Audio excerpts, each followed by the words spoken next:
It's 9:30 on Tuesday, the 30th of September. Live across the United Kingdom, this is Britain's Newsroom with Charlie Peters and Miriam Cates. Well, the Prime Minister says the road to rebuild Britain will not be cost-free. Sir Keir Starmer will address the Labour conference as two-thirds of party members say they would prefer Andy Burnham as leader. And the Health Secretary, Wes Streeting, appeared to suggest Reform UK leader Nigel Farage is racist. Streeting is pledging to save the NHS with a new online hospital, but will it be enough to secure his position, potentially as a future Prime Minister? And we'll be live from the Labour Party conference in Liverpool, where our very own Andrew Pearce will be interrogating the politicians. Morning, I'm here just a few hours before the Prime Minister's speech, and I'm going to be talking to the Cabinet Office Minister, Nick Thomas-Symonds, about what the Prime Minister has to do to rescue his appalling opinion poll ratings. Elsewhere, world leaders are rallying around President Donald Trump's plan to take over the running of Gaza with the help of none other than former British Prime Minister Sir Tony Blair. To ensure the success of this effort, my plan calls for the creation of a new international oversight body, the Board of Peace, we call it, be headed by a gentleman known as President Donald J. Trump of the United States. Live from Derby, where a Labour-run council has threatened to take down hundreds of St George's flags, as an official says it's time to bring the campaign to an end. And we'll be speaking to post office scandal victim Janet Skinner, who has been offered just 15% of her compensation claim, and that's despite being left suicidal and paralysed by the stress of her wrongful conviction.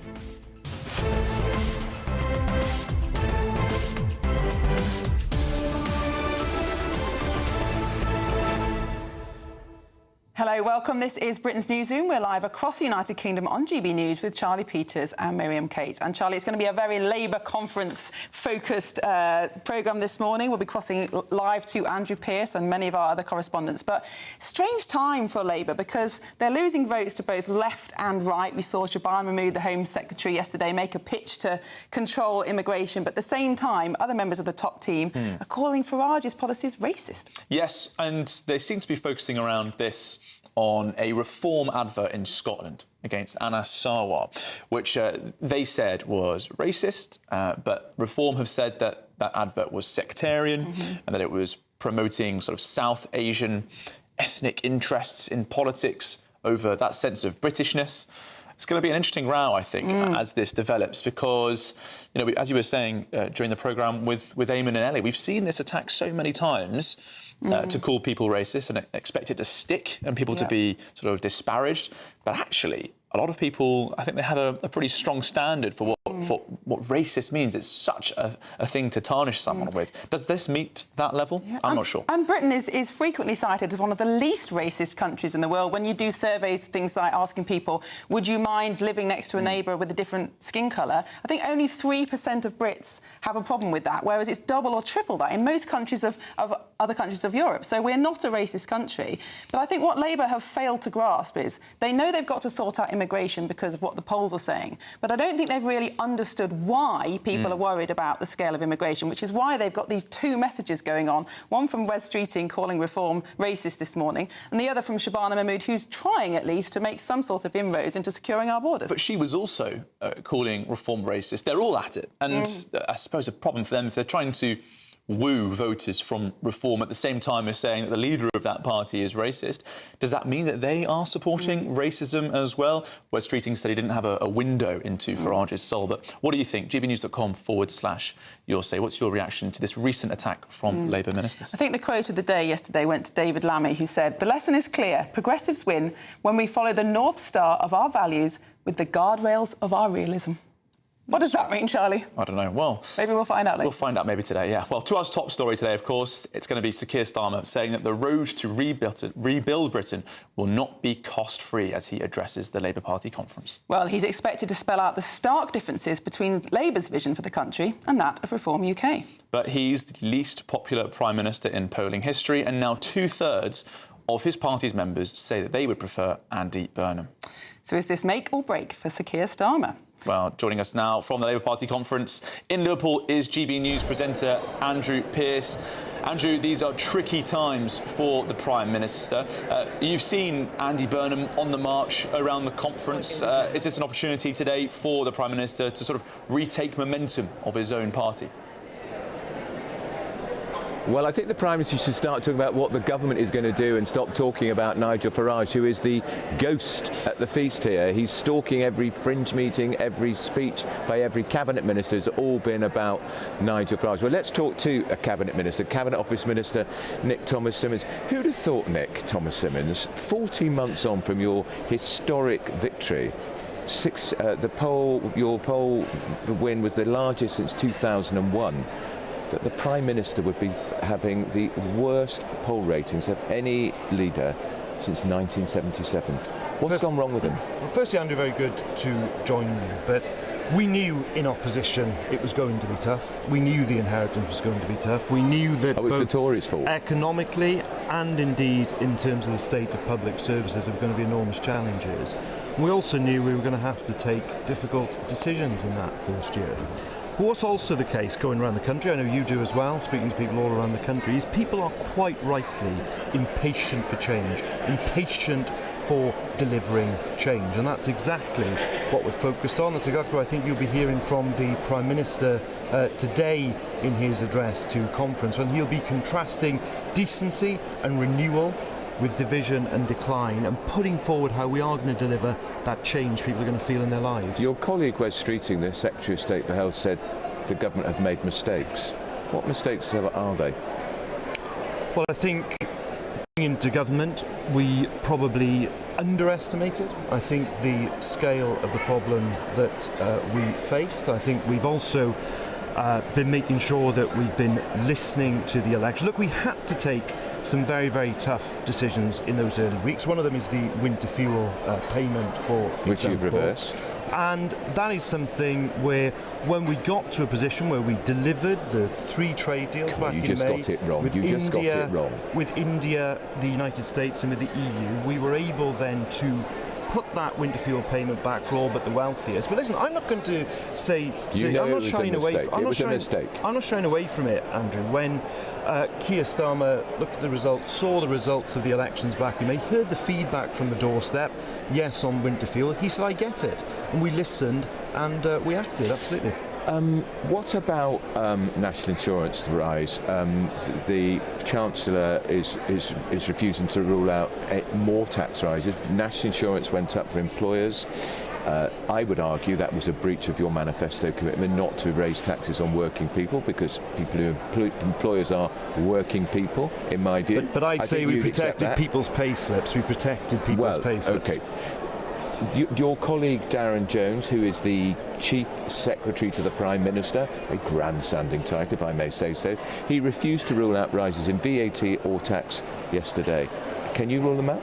We stand by our manifesto pledges. So no tax rises? Stand by the manifesto pledges on VAT, on income tax and indeed national insurance. We made those pledges. Both the Chancellor and the Prime Minister have reiterated our commitment to those pledges only in recent days, actually. How are you going to fill the £30 billion black hole? Well, we are going to take measures, obviously, in the budget, but what I'm obviously not going to do, and I'm sure you wouldn't expect me to do, is go through each individual measure and each individual tax. You know I won't do that ahead of a budget, but I thought yesterday the Chancellor, in her speech, set out that the choices we make will be within the very strict fiscal rules that she has set out. She reiterated that in her conference speech yesterday, and she was saying that because we've seen what happens when there is a loss of control of the economy. It happened with the Liz Truss mini-budget in September 2022. Pensions are put in peril, mortgage rates are sent spiralling. We will not do that. That sometimes does mean difficult decisions. It sometimes means saying no, not yes to things, but that is essential because it is working people up and down the country who will pay the price if we do lose control, and we will not do that. I thought Keir Starmer embraced her very warmly on the stage after her speech yesterday, because he must be very pleased about Rachel Reeves, because she's the only minister in the government who's more unpopular than he is. Well, I think he was embracing it, but she just made an absolutely brilliant speech, and I was in the hall yesterday for it, and I thought not only did she set out the rigid fiscal discipline that is so important, that is the bedrock of this government, she was also talking about ambitious things for the future. So, for example, abolishing completely long-term youth unemployment by saying that after 18 months there has to be a workplace, or indeed buying British, so that we can actually ensure British steel is being used in procurement. The long-term youth unemployment, it's fine to appoint minister, but if they've got anxiety or depression, they're not going to be included in this compulsory idea to get them back to work. Do you agree with that?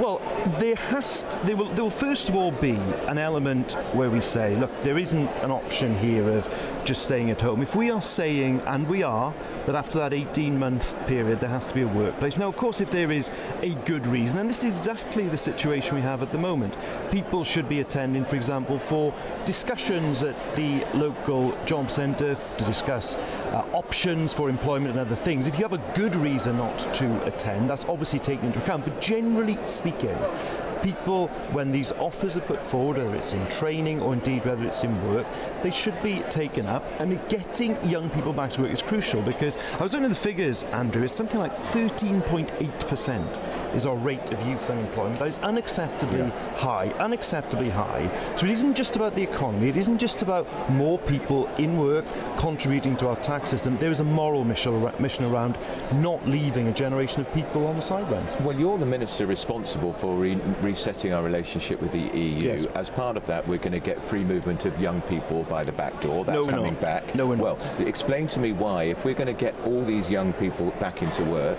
900,000 or is it 1 million, why do we need to bring young people from the European Union back into the country when we're going to get 1 million people back into it? Why do we need them?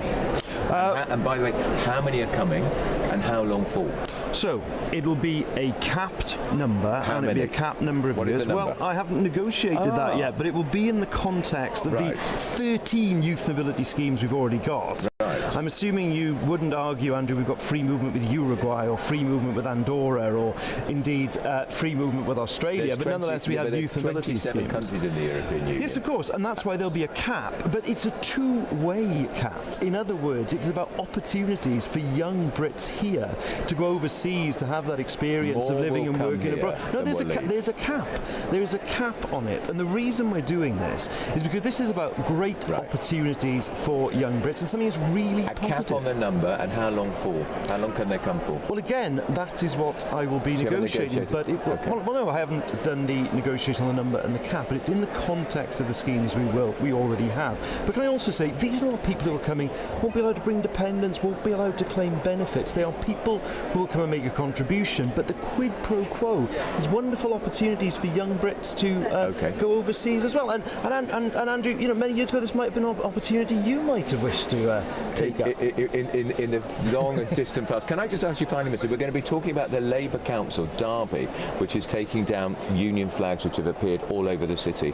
Does Labour have a problem with flags, Minister? Absolutely not. Absolutely not. So you're happy to wave the union flag here? I am absolutely happy to wave a Union Jack. I'm happy to wave a Welsh dragon as well, if ever I was required to, on GBNews.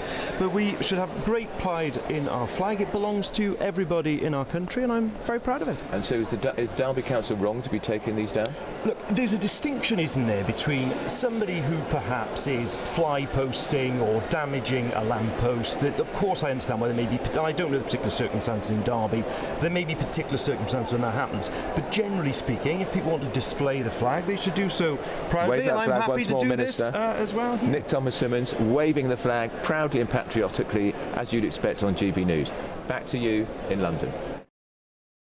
Thank you, Andrew, and we'll be catching up again with you soon. Well, moving on now, a disabled victim of the post office scandal has been offered just 15% of her compensation claim. Now, Janet Skinner was sentenced to 9 months in prison after being wrongly convicted of false accounting in 2007. Well, she lost her home, she served 2 months in prison and was temporarily paralysed from the stress of the ordeal. Well, former Post Office sub-post mistress Janet Skinner joins us now. Janet, good morning. Thank you very much for joining us this morning. Tell us how you felt when you learned that you were only to receive a tiny fraction of what you believe that you're owed. It was, to be honest, it was like receiving a slap in the face. I don't know who sits there and makes the decisions, but it was a disgusting thing to get. And Janet, we've been told by your lawyer that they are fighting tooth and nail over these compensation claims and are taking what he described as a particularly cruel approach to your own. How has that process been? Do you know what? It's horrible. You're not made to feel like you're a victim of this. You're treated terribly.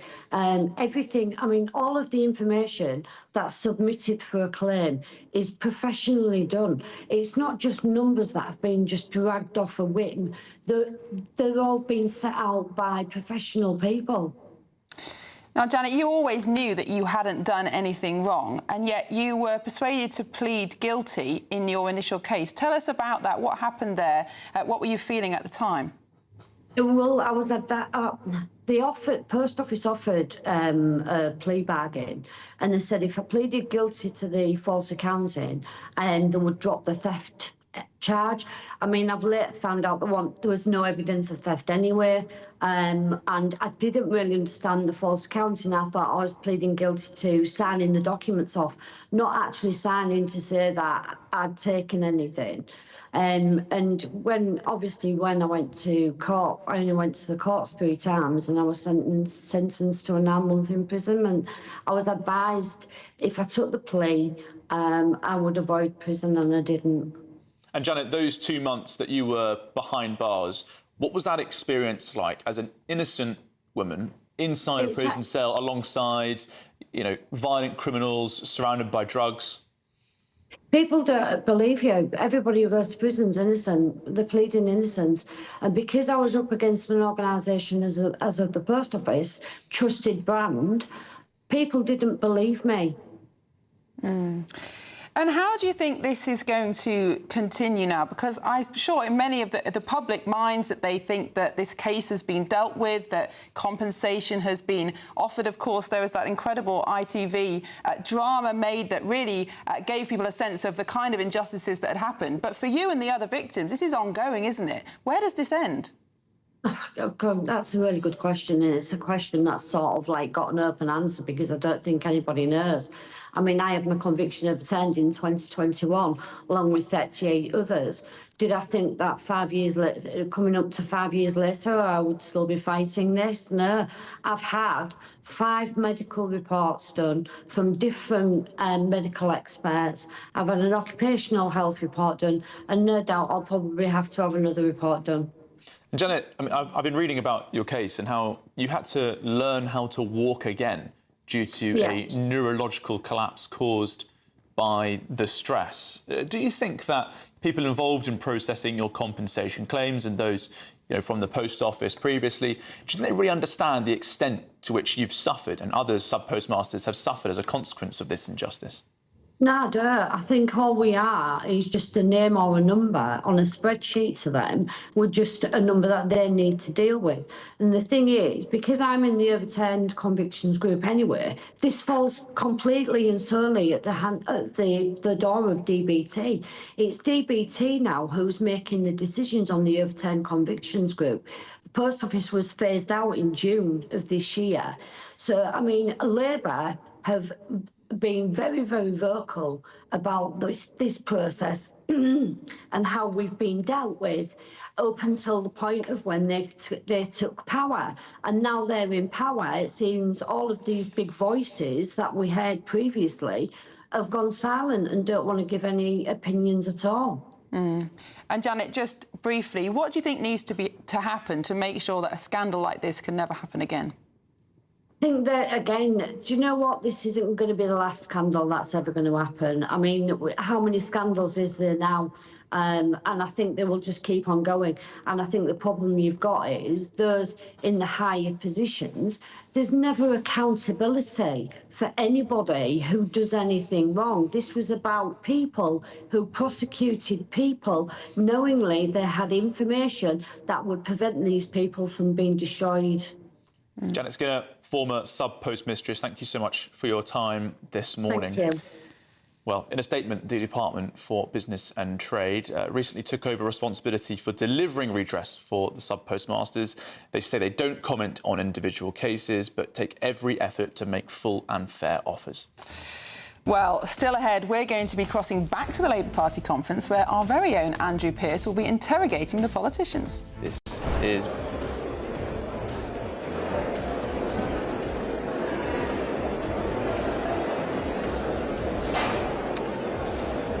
Well, I'm at the Labour conference here. They're queuing behind me for the speech by Hilary Benn, the Northern Ireland Secretary.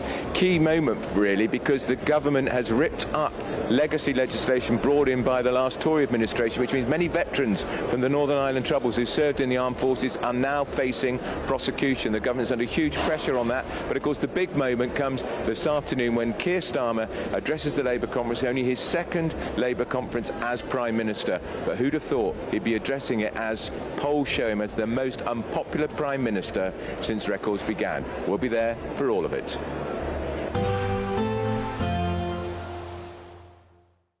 Expect warm spells with the odd rude interruption.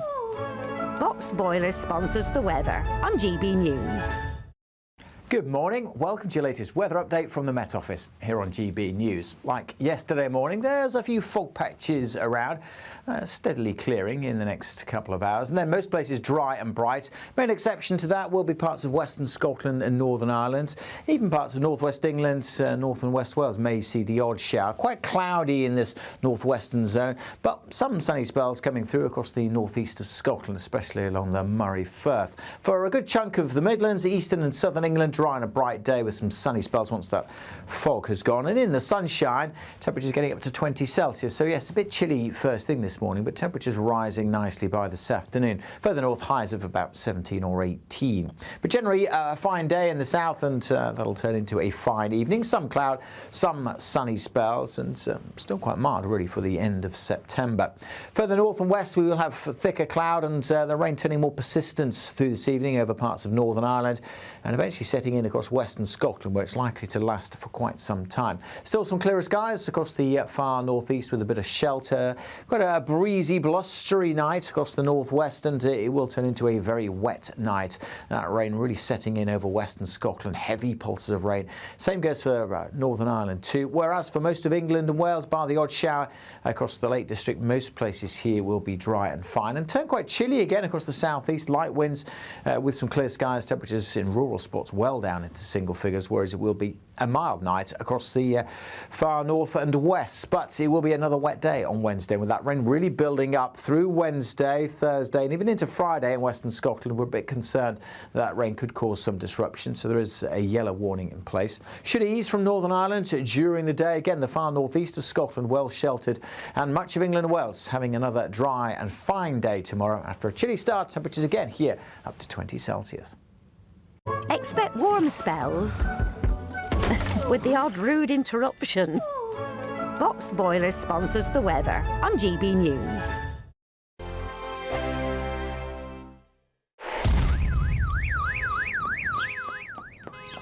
Crash Law 24 sponsors GB News Traffic and Travel Report. Good morning, this is the latest AI travel news from GBNews.com. Expect significant delays on the M61 southbound between M6 and Junction 9 due to a vehicle obstruction. Motorists in Sunderland on the A19 southbound between junctions with the A1290 and A1231 should anticipate 40-minute delays from a road traffic collision. Northamptonshire's A43 northbound at the junction with A422 Brackley South has a shed load, resulting in lane closures. The M25 anti-clockwise exit slip at Junction 10 in Surrey is delayed due to a broken down vehicle, and on the trains, Avanti West Coast faces disruptions, as is the Elizabeth line. For more travel news, go to gbnews.com. Crash Law 24 sponsors GB News Traffic and Travel Report.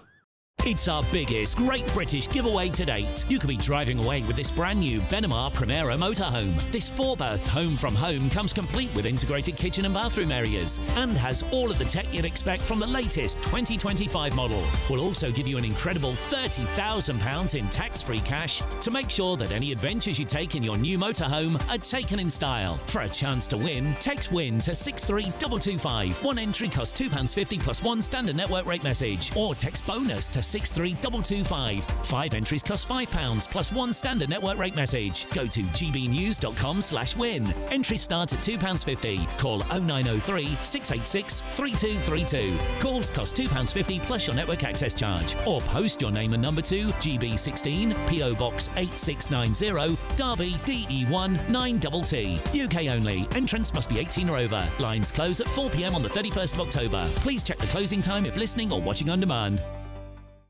Hi, I'm Michelle Dewberry, and my show is your opportunity to cut through all the noise and dive in headfirst to some robust debates. Ideas clash. Situation, isn't it? Because the failure is... You're deliberately avoiding my point. Nothing's held back. And if you think this is the end of it, wait for more. And we do not shy away from the difficult stuff. Sometimes I want to shake people and say, if only you understood. So join me on Jubes & Co. weeknights at 6 p.m, only on GB News, Britain's news channel. Mornings don't have to be tiresome, especially if you have the right company. Wake up to news as it happens, opinion and debate, and of course, a little bit of entertainment too. Because when the kettle's on, we're on. That's Breakfast on GB News, a show worth waking up for. Every morning from 6 a.m. Only on the People's Channel, Britain's news channel. We'll spread the news, you spread the word.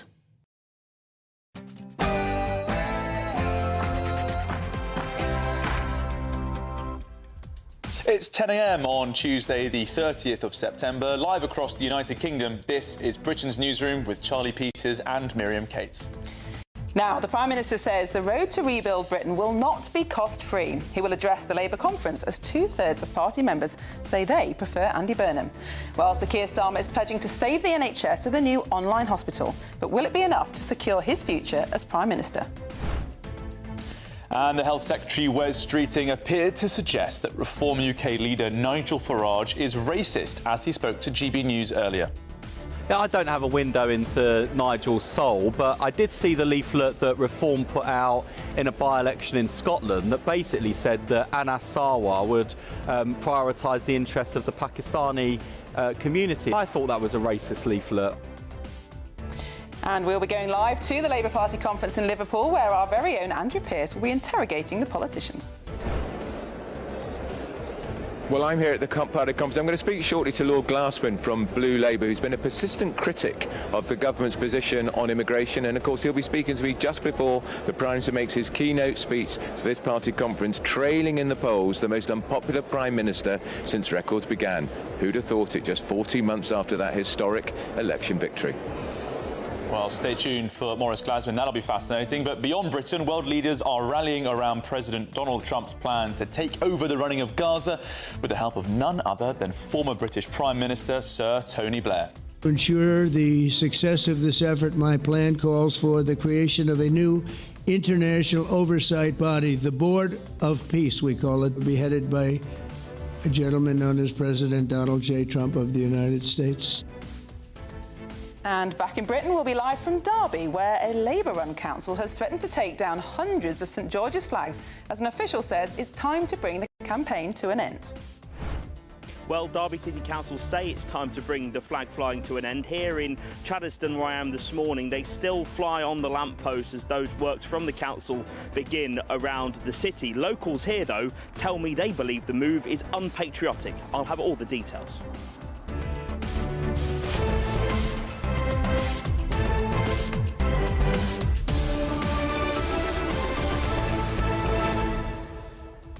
Well, Charlie, I wonder if 2025 will be known as the year of the flag. Certainly been lots of controversy this year. Absolutely. The flag wars continue. We saw York City Council, they're paying quite a hefty price to take down many of the flags put up by locals there. The craze has spread to Derby. Driving around the country, as I have done, I've been lucky enough to do so the last week or So I've seen so many on motorways. Everywhere you go now, it's still continuing. I think all these councils are being put into quite a difficult situation where they have to say, no, we do love the national flag. We're just spending loads of your money to take it down. Yeah? All the mini roundabouts in our town that are white have been covered with a red cross, which actually makes them easier to see because I think mini roundabouts are easy to miss sometimes. It's a road safety strategy from the Exactly, locals one that in I Suffolk. thoroughly approve of. Okay. Well, do let us know what you think about that and all the other topics we're covering today. Visit gbnews.com/your say. But first, we've got the latest news headlines with Tatiana Sanchez.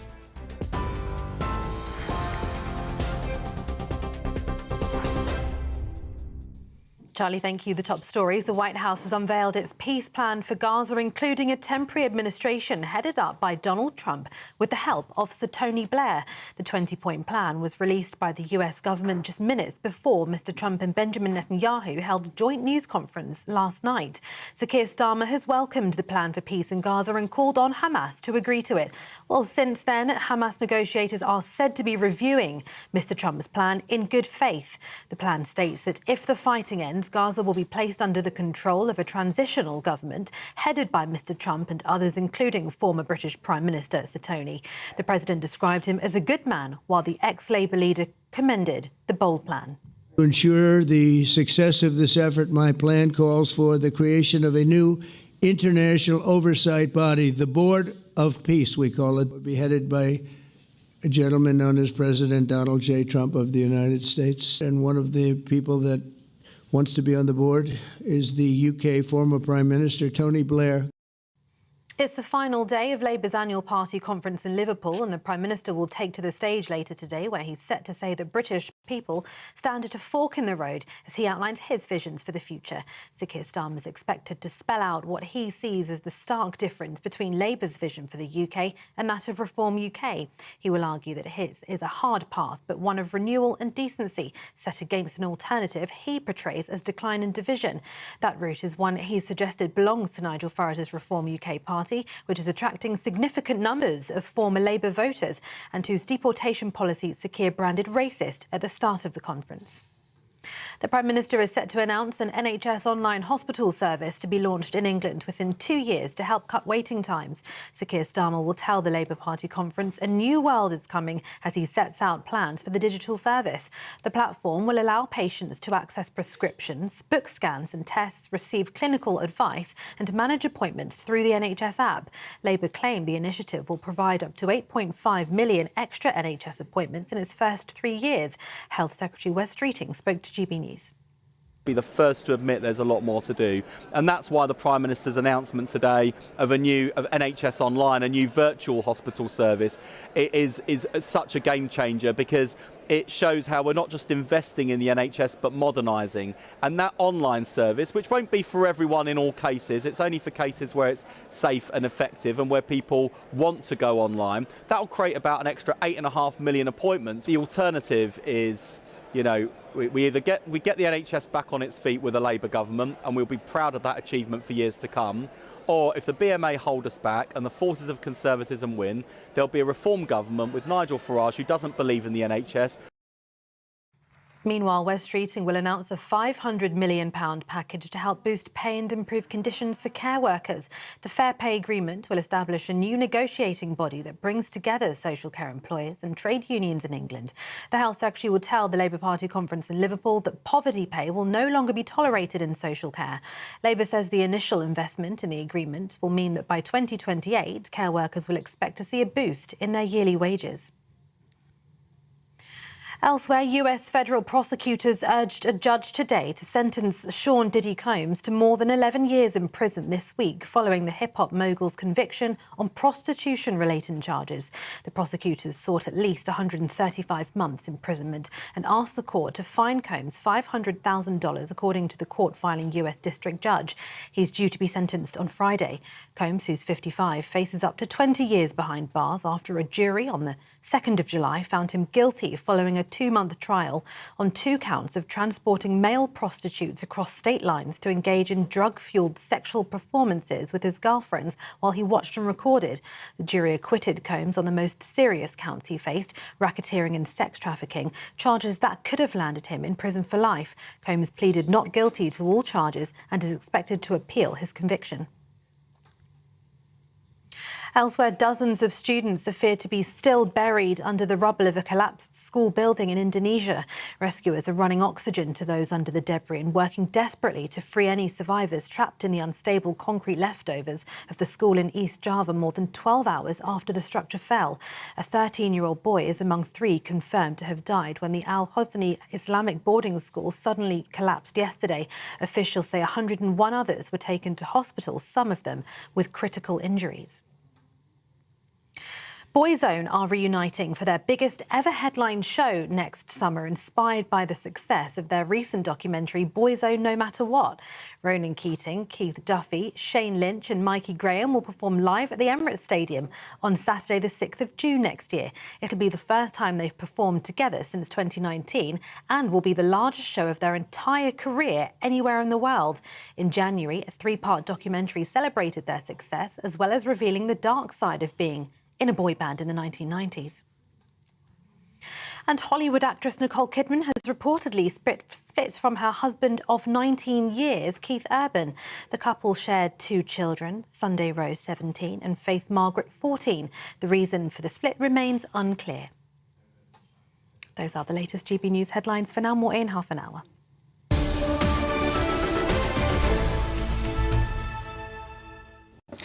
Hello, welcome. This is Britain's Newsroom, live across the United Kingdom on GB News with Charlie Peters and Miriam Kate. Well, let's go to our top story today. Keir Starmer says the road to rebuild Britain will not be cost-free as he addresses the Labour conference. Well, he's expected to spell out the stark difference between Labour's vision for the country and that of Reform UK. But polling shows he's the least popular Prime Minister in history, and now 2/3 of his party members say they prefer Andy Burnham as leader. Well, is this make or break for Sir Keir Starmer, Miriam? I have to say it's a very difficult time for him. And they're putting out this big attack at the moment that Reform is racist. And perhaps uncharacteristically, we've not heard a response from Reform to that yet, I don't think. Perhaps they're preparing something of their own, because they're centring this attack around, it seems, not only the immigration plans they put out last week on indefinite leave to remain, but also on their perspective on a campaign leaflet advert for Anas Sarwar, a by-election in Scotland. So lots for them to respond to. Yeah. And it does feel like they're clutching at straws, because actually a lot of what the Home Secretary Shabana Mahmood said in her speech yesterday was fairly similar to the kind of policies that Reform are trying to implement. So it'll be interesting to see how this develops. Well, to learn more, let's speak to GB News presenter Andrew Pearce, who is live in Liverpool at Labour conference. Hello again, Andrew. Tell us what the mood is like this morning. Well, the mood is still, I would say it's still flat. It's the big speech this afternoon by the Prime Minister. He is not noted for his skills of oratory, is he? But he's going to have to deliver something because the polls are bleak, particularly for him. But there was a significant speech yesterday by the Home Secretary Shabana Mahmood, which is why I'm now delighted to say I'm talking to Lord Glasman, who's the founder of Blue Labour. Lord Glasman, good morning to you. Now, you have been very, very critical of this Labour government's failure to deal with illegal migration, what's happening across the Channel, and also with legal migration. When you heard the Home Secretary speak yesterday, how did you feel? Oh, it was a very beautiful feeling, actually, because all these years of being shouted at and abused. Shabana Mahmood went on yesterday and she silenced the conference. It was a very significant moment. She spoke about her faith as an article of faith, sovereignty, borders, social order, hatred of petty crime, and conference actually heard it. This is the amazing thing. So I think that's the transformational moment of this conference. We've seen a path forward, and if Shabana Mahmood is given the support, Steve Reid at housing, John Healey at defence, if we can rebuild our army, build houses and secure our borders and civic peace, people are sick of shoplifting, having their phone nicked, then we've got a fighting chance. The Prime Minister, in his interview on Sunday with Laura Kuenssberg, said that the Reform UK's policy on indefinite leave to remain was racist. Do you think Nigel Farage's policies are racist? I don't think that at all. I think that's another huge mistake, and it results from having a superior attitude. People want action. I mean, today the Prime Minister's giving a speech. My advice to him was keep it short. People want actions, not words. And when you say things like that, people are rightfully and righteously concerned that our government can't control its borders. They're absolutely shocked and disgusted that there's so many people in our country who shouldn't be here, and the government doesn't do anything about it to condemn them. Nigel Farage is a saloon bar Thatcherite and is a Putin appeaser. That's where I go for Nigel Farage. And when it comes to migration and immigration, we've got to be as one. And the Home Secretary's language, quite different to her predecessor, Yvette Cooper. That's clearly why she was moved into the job. Was it easier for her to make that speech yesterday, Lord Glasman, because she is a Muslim? I think it was easy for her to make that speech because it's actually what she believes. Just to say to everybody, I believe that Shabana Mahmood is a very, very important figure. She's a Muslim, her faith is very strong, and her faith is to serve this country. Her faith is to actually have a country that working people can really flourish in, and she's absolutely committed to that. This is nothing to do, this is the end of New Labour. Shabana Mahmood is the end of New Labour. There's no spin, there's nothing on it. That's who she is, that's what she believes, unbelievably. And thank God she's our Home Secretary, and now we're going to see some action. What people in this country want is to see the government be a government, not loads of words. Tell us, in a nutshell, what the government is going to do differently to what they were saying a few weeks ago. Now Shabana Mahmood's in the Home Office. How is she going to cut legal migration, and how is she going to stop the boats? OK, so stop the boats. She will contemplate any action. I've always been advocating for the Royal Navy to go into the English Channel to actually stop the boats. That's certainly something that she's going to countenance. She's going to clear a lot of legal obstacles. You noticed that there was this Eritrean guy who had a last-minute moment of reprieve because of modern-day slavery, which he'd never mentioned before in his life. That happened on the Monday. Shabana Mahmood had him deported by Thursday. She just changed the law, changed the rules, changed the guidance. She's going to go for Article 8 and Article 3 of the Human Rights Act. That's where it will begin. If she doesn't get away on that, I think she could go even further and say we should leave the ECHR. You're saying that a Labour government should leave the European Court of Human Rights? Yeah, I've said that. We should never have been in it in the first place. I mean, this happened in 1950. About 1950, we never had anything to do with it. But Keir Starmer is a human rights lawyer. He's never going to do that, Lord Glasman. Well, that's the test. He's also the Prime Minister of our country, and in order to be an effective Prime Minister, he should keep his speech short and scrap the ECHR. Can I just ask you as well, he trailed before we came to Liverpool for this conference that he was going to bring in a digital ID card, which he said would stop illegal migration. He said it would stop illegal working. We've not heard much about that about the digital ID since we've been here at the Labour conference. Is it already being quietly dropped because it's frankly embarrassing? No, unfortunately. I think it's going to make an appearance today. As I say, I think that with Shabana's speech, which was so clear about the change of direction, I think he should just go with it, go with that. A digital ID, there's some reasons for it. We don't know who millions of people are in our country, so there's some way of knowing who's here is good. I understand the worries about that. Digital ID is not the fundamental thing. Borders, industry, jobs, build the army, restore the integrity of the police. That's the agenda now. That's Lord Glasman. Will you be in the hall for the Prime Minister's speech? Maybe. Lord Glasman, at the Labour conference, and of course the Prime Minister will be speaking to the conference at 2 o'clock. I bet you can't wait. Lord Glasman, thank you so much. I'm going to wander around the conference now and talk to some people ahead of the Prime Minister's speech and see exactly what people want from him. Let's see who we can find. We can speak to the what are the Food and Drink Federation? Let's go to the Food and Drink Federation. We might even get some nice food.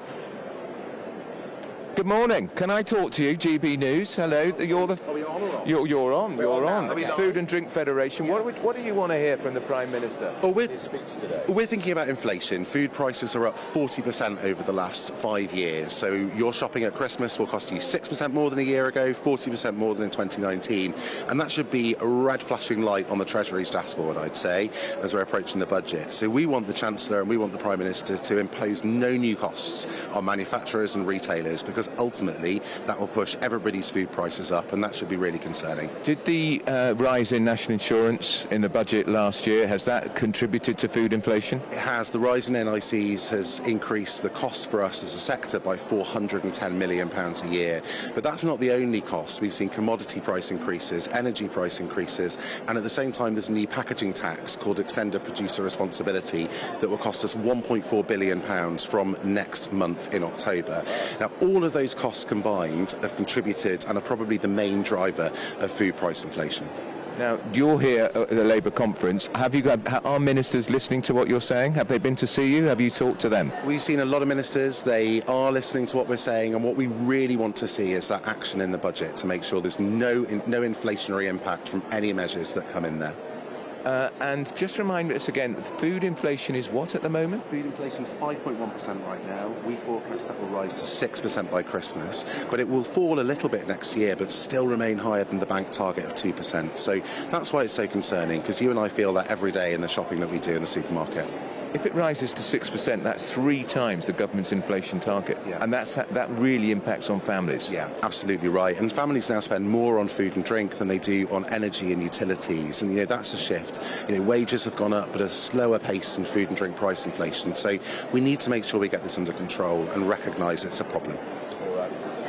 Really. Drinks Federation, that's pretty grim, isn't it? Food inflation will be up to 6% by Christmas. We'll carry on wandering around the conference because the Prime Minister is speaking today. Oh, we could see a guide dog here. Shall we go and speak to the guide dogs? Let's go around here. This is the guide dog stand, and I wonder if we're allowed to talk to a guide dog. Hello, we're from GB News. Can we speak to you? Of course you can. Hello, we're from GB News. I'm Andrew Pearce. Good to see you. Hello, what's the dog called? Pergo. Pergo. Am I allowed to stroke Pergo? Yeah, you can say a little hello, yeah. Hello, Pergo. Aren't you gorgeous? So how long has Pergo been a guide dog? Well, he's been qualified for the last 4 years, coming up to 4 years now. That's as in completely finished training and matched and qualified with me. But obviously his journey begins from birth, really. So he stays with what they call puppy raisers for a year. And then essentially goes to school and learns to be a guide dog proper. So puppy walkers do all the puppy raisers do all the obedience stuff around just when the dogs are eating, like give them lots of experiences like going in cars and into supermarkets and that kind of thing. Everything that the dog would probably do in its normal sort of daily life with a person. And what are you hoping to achieve here at the Labour conference this week? People about pavement parking and the difficulties that poses for someone who's using a cane or a guide dog. Shopall will be able to tell you about many of the times when him and Pergo have had to go onto the road because of cars that are parked on the pavement, and what we're hoping for is to have a clearer law on pavement parking so that it's the exception, not the rule. Yeah. We completely get that a ban wouldn't work because of narrow streets. Some streets you just can't ban it completely. But if guide dog owners and cane users knew that there were specific streets where they would encounter it, they could plan their routes then. And are you finding are you talking to ministers about this week? Yeah, one of the asks is that we're asking MPs to write to Lillian Greenwood. Yes. Yeah. All right, well, look, good luck with the campaign. Thank you. Very nice to meet you. Yeah, you too. And very nice to meet Pergo. Yes, indeed. Very nice to meet Pergo. Pergo, do you want to say hello to GB News? Thank you for... Yes. How lovely is Pergo? You're on GB News, Pergo, and we love you very much. Very nice to meet you all. Thank Take you care. very much. Bye-bye. Take care. Lovely to see you. Thank you. Andrew Pearce with Guide Dogs to the Blind at the Liverpool Labour Conference.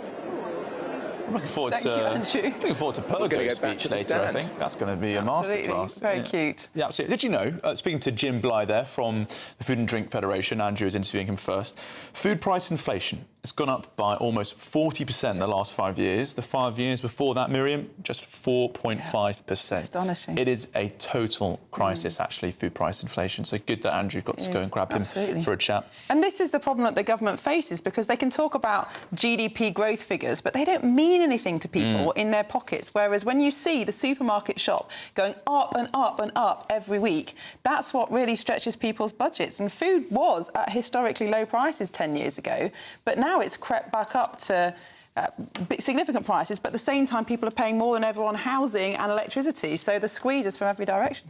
It is, and at the same time we also heard Maurice Glasman there speaking to Andrew Pearce saying that Sir Keir Starmer made a huge mistake to describe Reform's immigration policies as racist. He then went on to praise Shabana Mahmood, the Blue Labour-linked Home Secretary, of course.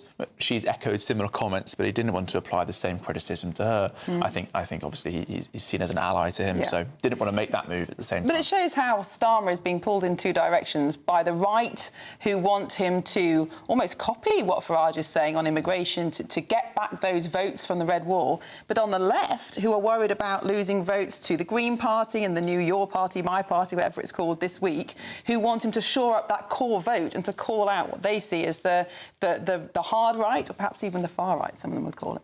Yeah, well, what do you think about that? Get in touch, gbnews.com/you're saying. We'll be heading back to the Labour Party conference to hear more about that battle for the heart and soul of the party. But up next... J.K. Rowling has hit out at what she calls an ignorant Emma Watson for pouring petrol on the flames of the trans row. You're watching Britain's Newsroom, Britain's favourite morning show on GB News.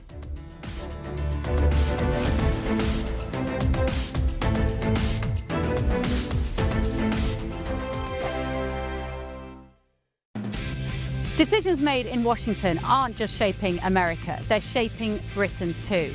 From migration to global security, from crime to health. Whatever happens in the White House today will be felt in your town or city tomorrow. That's why The Late Show is live from Washington, D.C. Cutting through the politics to show you what it all means for Britain. The Late Show live every night at midnight. Only on GB News, Britain's news channel.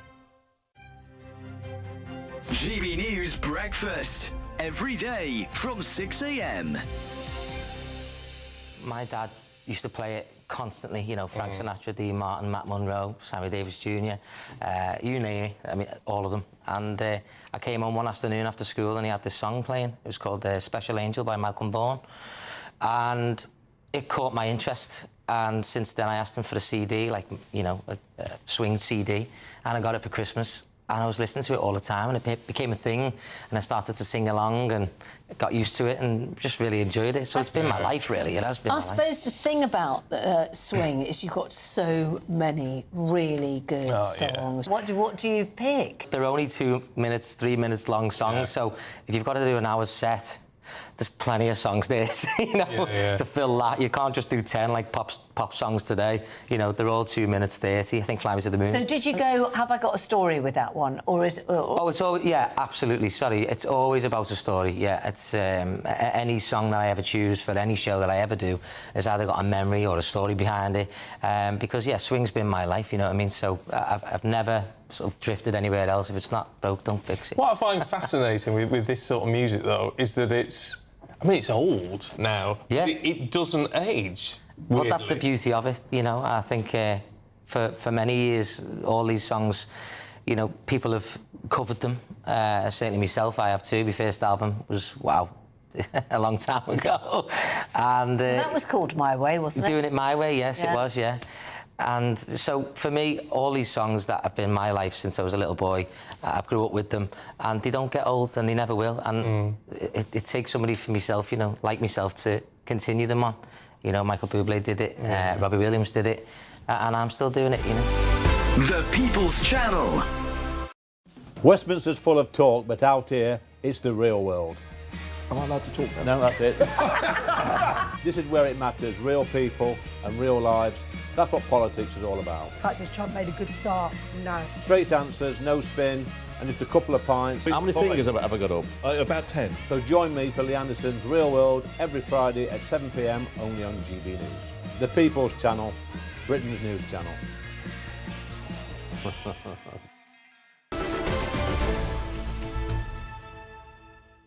Welcome back. It's 27 minutes past 10. You're watching Britain's Newsroom with Charlie Peters and Miriam Gates. Now, we're joined in our panel by political commentator Piers Pottinger and the GB News senior political commentator Nigel Nelson. Good morning to you both. Morning. Morning. Nigel, I'm surprised you're here, to be honest. I thought you'd be running around Labour conference the whole time. I've done about 90 conferences over my life and the novelty's worn off, so I'm perfectly happy to be here. This is a better place to be, I reckon. Let's start with this front page of the Telegraph, of course, that extraordinary press conference yesterday. Trump to govern Gaza with Tony Blair. Sir Tony, of course, this new peace proposal. What do you make of these plans? Well, I mean, first of all, Tony Blair has got some experience over there. He was the Middle East envoy at some point. The only thing that lets him down a bit is he wasn't very popular with the Palestinians because they felt he was too close to the Israelis. As a plan, when I was listening to it last night, it sounded sensational. The fact that so many countries are on board with it, Turkey, Jordan, UAE, Qatar, Saudi Arabia, Pakistan, Egypt. I mean, brilliant. The next stage is, let's see if it works. Obviously, the sticking point's going to be, will Hamas go along with it? It means that they will have no function in Palestinian government. It means they disarm and effectively disappear. So they're the sticking point at the moment. Piers, interestingly, they didn't take any questions at the end of the press conference, which is very unusual for Trump. Yeah. Some newspapers are reporting that that's because there are already cracks in this deal. Well, I think it's more because Netanyahu has a very difficult position at home. And here he's playing this, in my view, both ways. One is because he wants the world to see he cares about peace. But on the other hand, I think he knows in his heart of hearts Hamas won't accept this. So he's going back to Israel today. He's got a cabinet meeting today where I'm sure he's telling his extreme members of his cabinet, don't worry, boys, Hamas will never buy this. We will then be able to do what Trump said, do what you have to do, which means wipe them out. And that's what I think will happen. And if you look at the details of the agreement or the proposal, it's actually total surrender for Hamas. And I don't see them buying that at all. What they might do is accept it and then renege on it, because remember, you can't take Hamas's word for anything. Yes, tough to negotiate with terrorists. Exactly. And Nigel, does this not put Sir Keir Starmer and the Labour government in a bit of a difficult position? They've just recognised a Palestinian state, not a lot of requirements on Hamas to do much to generate that, calling on them to release the hostages, of course. Now, this process would see Hamas, as you say, disarmed, shut down, basically, and removed. Which is, in fact, what Keir Starmer wanted. I mean, he said that Hamas would have no part in a Palestinian state. I mean, this may be the precursor to it. I know that Trump's not very keen on a two-state solution, but you never know. I mean, at the moment, you're talking about an interim government with Palestinians on board. Now, it may well be that could actually develop into a two-state solution. Hard to see, because how could Israel, for instance, allow a sovereign Palestinian state to have an army, for instance? But the good thing, what happened on October the 7th is that Tony Blair's involvement is not as he envisaged.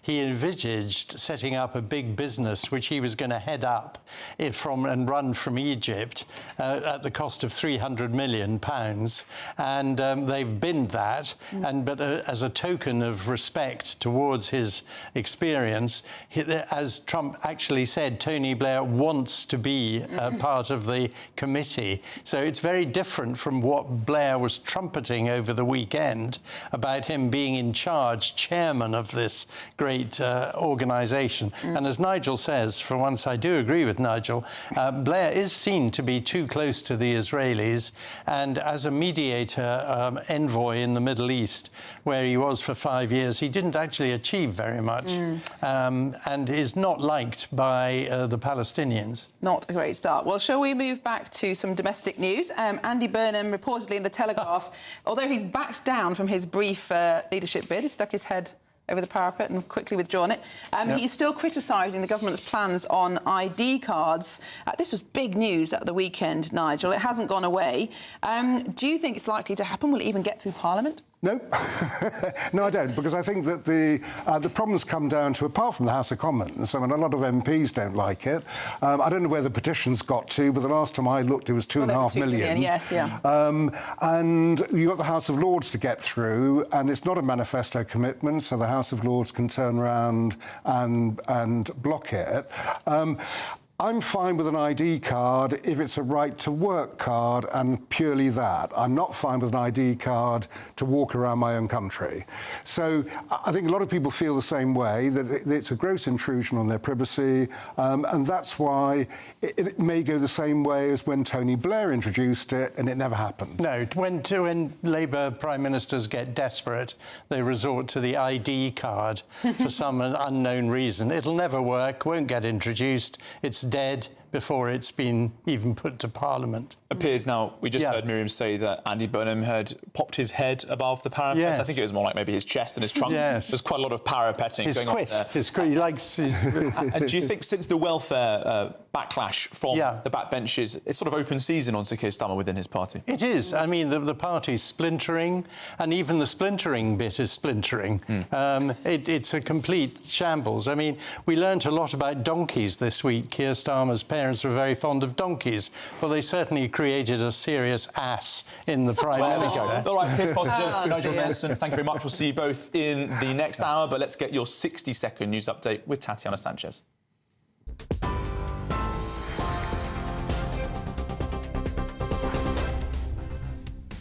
Charlie, thank you very much. The top stories from the GB Newsroom. The White House has unveiled its peace plan for Gaza, including a temporary administration headed up by the US President with the help of Sir Tony Blair.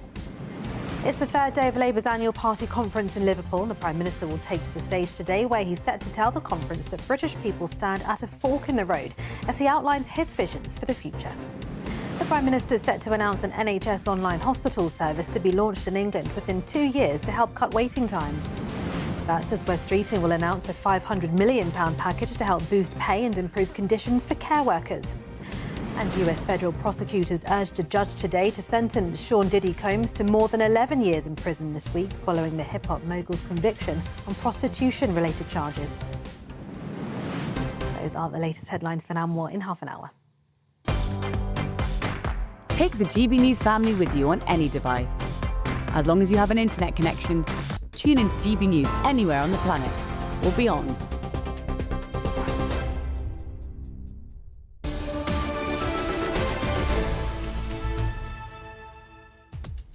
Well, coming up next, we'll be crossing back to the Labour Party conference. That's right. Away from the conference here, though, we're waiting, of course, for PM Sir Keir Starmer's speech, but 134 jobs have gone today at the Lindsay Oil Refinery, a disaster for an area that needs high-quality jobs. More after the break.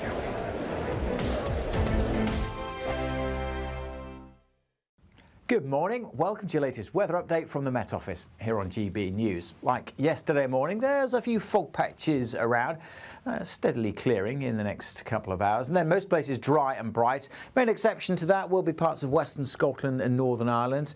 Even parts of northwest England, North and West Wales may see the odd shower. Quite cloudy in this northwestern zone, but some sunny spells coming through across the northeast of Scotland, especially along the Murray Firth. For a good chunk of the Midlands, eastern and southern England, dry and a bright day with some sunny spells once that fog has gone. And in the sunshine, temperatures getting up to 20 Celsius. So yes, a bit chilly first thing this morning, but temperatures rising nicely by this afternoon. Further north, highs of about 17 or 18. But generally a fine day in the south, and that'll turn into a fine evening. Some cloud, some sunny spells, and still quite mild really for the end of September. Further north and west, we will have thicker cloud and the rain turning more persistent through this evening over parts of Northern Ireland, and eventually setting setting in across western Scotland, where it's likely to last for quite some time. Still some clearer skies across the far northeast with a bit of shelter. Quite a breezy, blustery night across the northwest, and it will turn into a very wet night. That rain really setting in over western Scotland, heavy pulses of rain. Same goes for Northern Ireland too, whereas for most of England and Wales, bar the odd shower across the Lake District, most places here will be dry and fine, and turn quite chilly again across the southeast. Light winds with some clear skies, temperatures in rural spots well down into single figures, whereas it will be a mild night across the far north and west. But it will be another wet day on Wednesday, with that rain really building up through Wednesday, Thursday, and even into Friday in western Scotland. We're a bit concerned that rain could cause some disruption, so there is a yellow warning in place. Should ease from Northern Ireland during the day. Again, the far northeast of Scotland well sheltered, and much of England and Wales having another dry and fine day tomorrow after a chilly start. Temperatures again here up to 20 Celsius.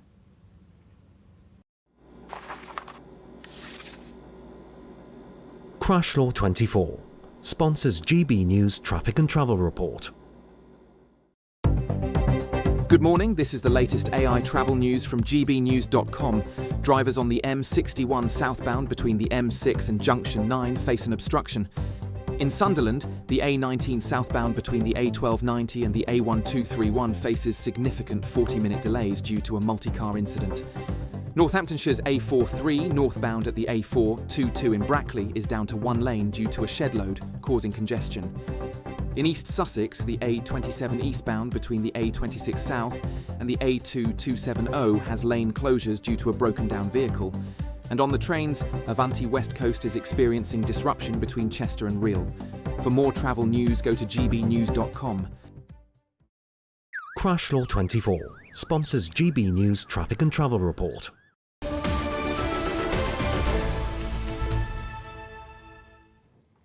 Welcome back. It's 22 minutes to 11. You're watching Britain's Newsroom.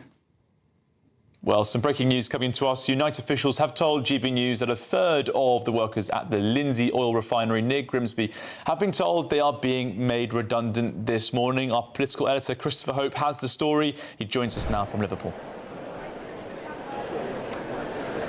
Yeah, that's right. A complete disaster, I think, for the people of the Lindsay Oil Refinery, the workers there. Grimsby is an area which has been hit very hard by the declining in the fishing industry. To lose these senior jobs, these quality jobs at the Lindsay Oil Refinery today, of all days, on the day the PM speaks to members and supporters and MPs here in Liverpool at the party conference, is a disaster. Very difficult for the Lindsay Oil Refinery. I'm told by Unite officials that 134 staff were told just after they came off a 12-hour overnight shift this morning.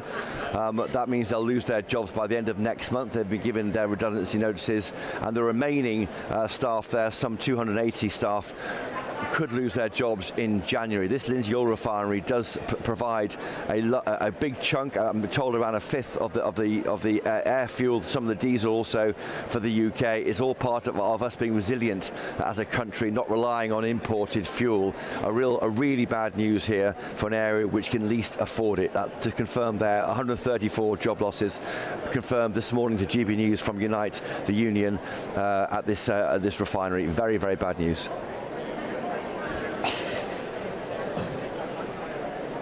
Well, thanks for that, Christopher Hope. Let's go speak to... Oh, Andrew Pearce is not available, unfortunately. We thought we were going to head back to the Labour Party conference. This is terrible news, really, Charlie, because our only hope of reviving the economy is to keep industry going and, in fact, to grow industry.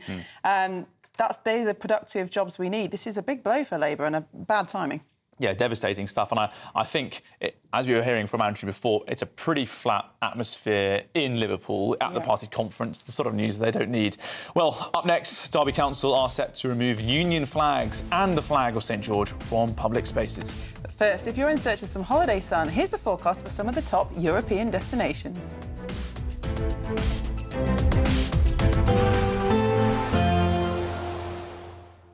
Can't wait to get in that sea. Lovely and warm. Just like the feeling of having great travel insurance. All Clear Travel Insurance sponsors GB News Travel Destinations Forecast. Torrential rain at the moment across parts of Spain. That will be easing from the Valencia area. Meanwhile, some heavy rain across parts of southern Italy during Wednesday, particularly over Sicily, and some scattered showers too likely across the Balkans. 1 or 2 showers over Greece. Most of the Greek islands, though, dry, fine and sunny, and plenty of sunshine in Turkey as well. The odd shower cropping up in Santorini as we head through Friday. Some sunshine returning to Rome. Goodbye.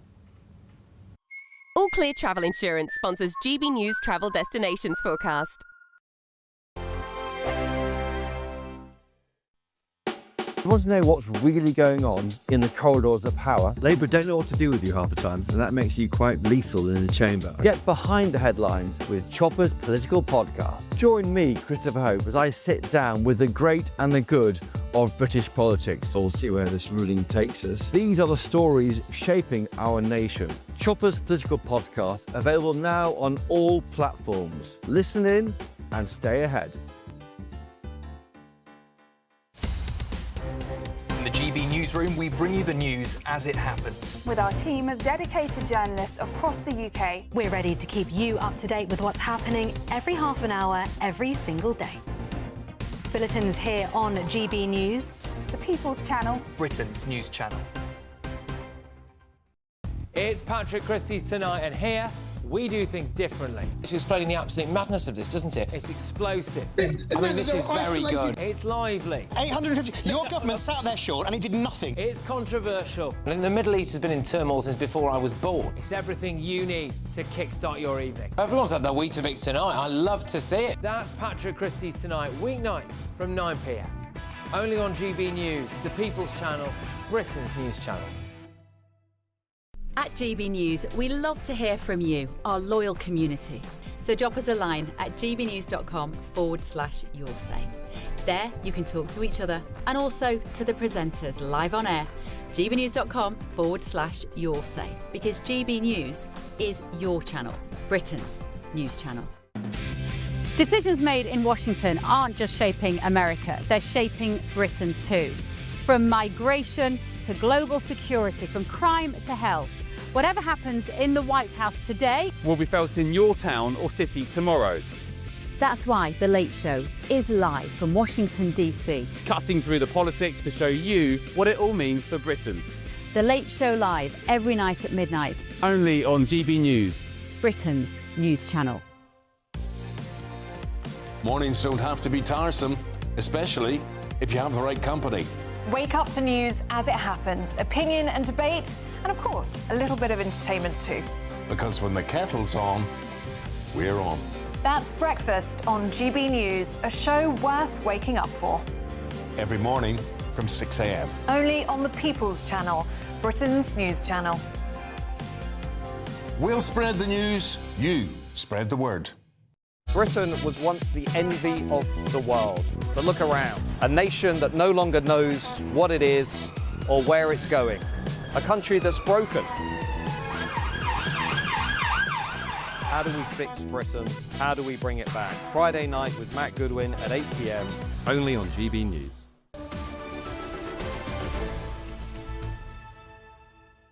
Welcome back. It's nearly 11:15. You're watching Britain's Newsroom on GB News. Well, let's speak to GB News presenter Andrew Pearce, who's now up and about at the Labour Party conference in Liverpool.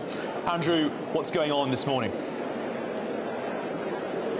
Well, they're all building up to the Prime Minister's speech. The big one yesterday, of course, was the Chancellor of the Exchequer, Rachel Reeves. And while we get all the noises up about migration, illegal migration, the cost of living, I think, will probably still be the major issue at the next general election, with food inflation now predicted to rise to 6% by Christmas. No one better to talk to about this than Michael Symonds, who, of course, is the economics editor at The Spectator.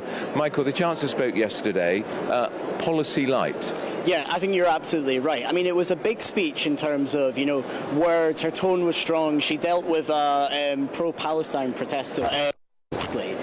But if you look at what she was arguing for, she's calling for a secure economy for British workers. She wants to get the cost of living under control. No one could argue with that. But the problem is, if you look at what the Chancellor delivered in her first budget, she's sort of universally blamed now by people like the Bank of England, people like the OBR, for why the cost of living crisis has got so bad. It's the £25 billion tax rate on national insurance. It's the rise in the minimum wage, as well as the employment rights bill that they're still keen to deliver, that's really put inflation up. It's put food inflation past 5%. So I think if she's serious about turning the word she delivered yesterday into actual actions that build that secure economy, then this budget's going to have to be very different to the one before, and I'm just not sure Rachel Reeves really has that in her. And of course, we've got a £30 billion black hole. She's refusing to say whether taxes will rise. Taxes presumably have to rise. Yeah, tax rises are inevitable. I think she's become a bit more clear on that. Every day we seem to start with a story about a certain tax rise has been ruled out, another one's been put up. I heard yesterday that the Treasury are looking at some kind of wheeze where potentially income tax might go up, but potentially VAT or national insurance would come down, as we've heard suggested in the previous weeks, so that they can claim they've somehow stuck to their manifesto by keeping the sort of overall rate flat while sucking pensioners, landlords into tax. What's inevitable is the threshold freezes for income tax will, continue. That will bagger about £10 billion.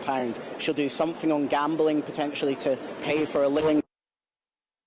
You'd need about $3 billion for. But if it's the $30 billion, as you say, that still leaves her with 20 to find. So bigger tax rises, I think, are coming. And how do you think they could fund that? Because there is talk about a wealth tax, possibly, but how much is that going to raise? And Gordon Brown, who was a great taxer, he never did a wealth tax. Yeah, exactly. I mean, look, everyone here at this Labour conference would probably love a wealth tax, but we just know they don't work. And Rachel Reeves, to her credit, actually, knows they don't work. We've seen this with the non-doms that was started under the Conservative government, that enough of those have left that it's brought down some of those bigger taxes. We see this in the housing market, that part of the reason the housing market has dried up is because wealthy people are not wanting to put their money here just because of fears of a wealth tax. So they're not going to do anything serious on a wealth tax because they just do not work. People will, take their money and run. And the Prime Minister speaks today. Do you expect there'll be some form of dig at Andy Burnham, who of course said that the Labour did for Liz Truss? Yeah, I think similar to what the Chancellor said about people who aren't fiscally responsible are dangerous to kind of the Labour project. I think you'll get a bit of that. You'll get, the Labour government is never going to play fast and loose with your finances. They're going to say that, and that's going to be very clearly aimed at Andy Burnham. They're not going to do anything on getting rid of fiscal rules, etc., because it's just, it's a way to put Andrew Burnham down. Who is the economics editor of The Spectator.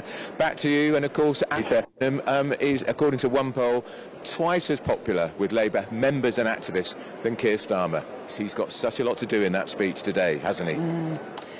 Angie, thank you very much. And yes, very difficult speech for Keir Starmer. Maurice Glasman's advice was keep it short. Perhaps that is the most sensible thing to do. A huge audience for Shabana Mahmood yesterday. I wonder if Sir Keir Starmer will have a similarly packed house. Yes, and lots of you getting in touch on gbnews.com/your say, reacting to that news that Tony Blair involved in this new proposed peace plan for the Middle East. Lots of you also talking about Miriam Case's wonderful hair being done up in this very smart manner, Thank you very much. which I too am a ginormous fan of. So it's please quite solid. Hopefully it'll last all day. I think it will, actually, based on the amount of spray we saw going in earlier. Yeah, sorry, you got some in I'm the... blind by that. Well, moving on, let's go to... Can you read the article? I'll do it if not. Let's go to Derby, because Derby Council are set to remove Union flags and the flag of St George from public spaces. Well, Councillor Sarah Chambers made the announcement saying it's time to bring this campaign of flag flying to an end. But not everyone in Derby is happy. Well, let's cross over now to Derby to hear more from our national reporter, Jack Carson, who's been speaking to people on the ground about this decision. Jack.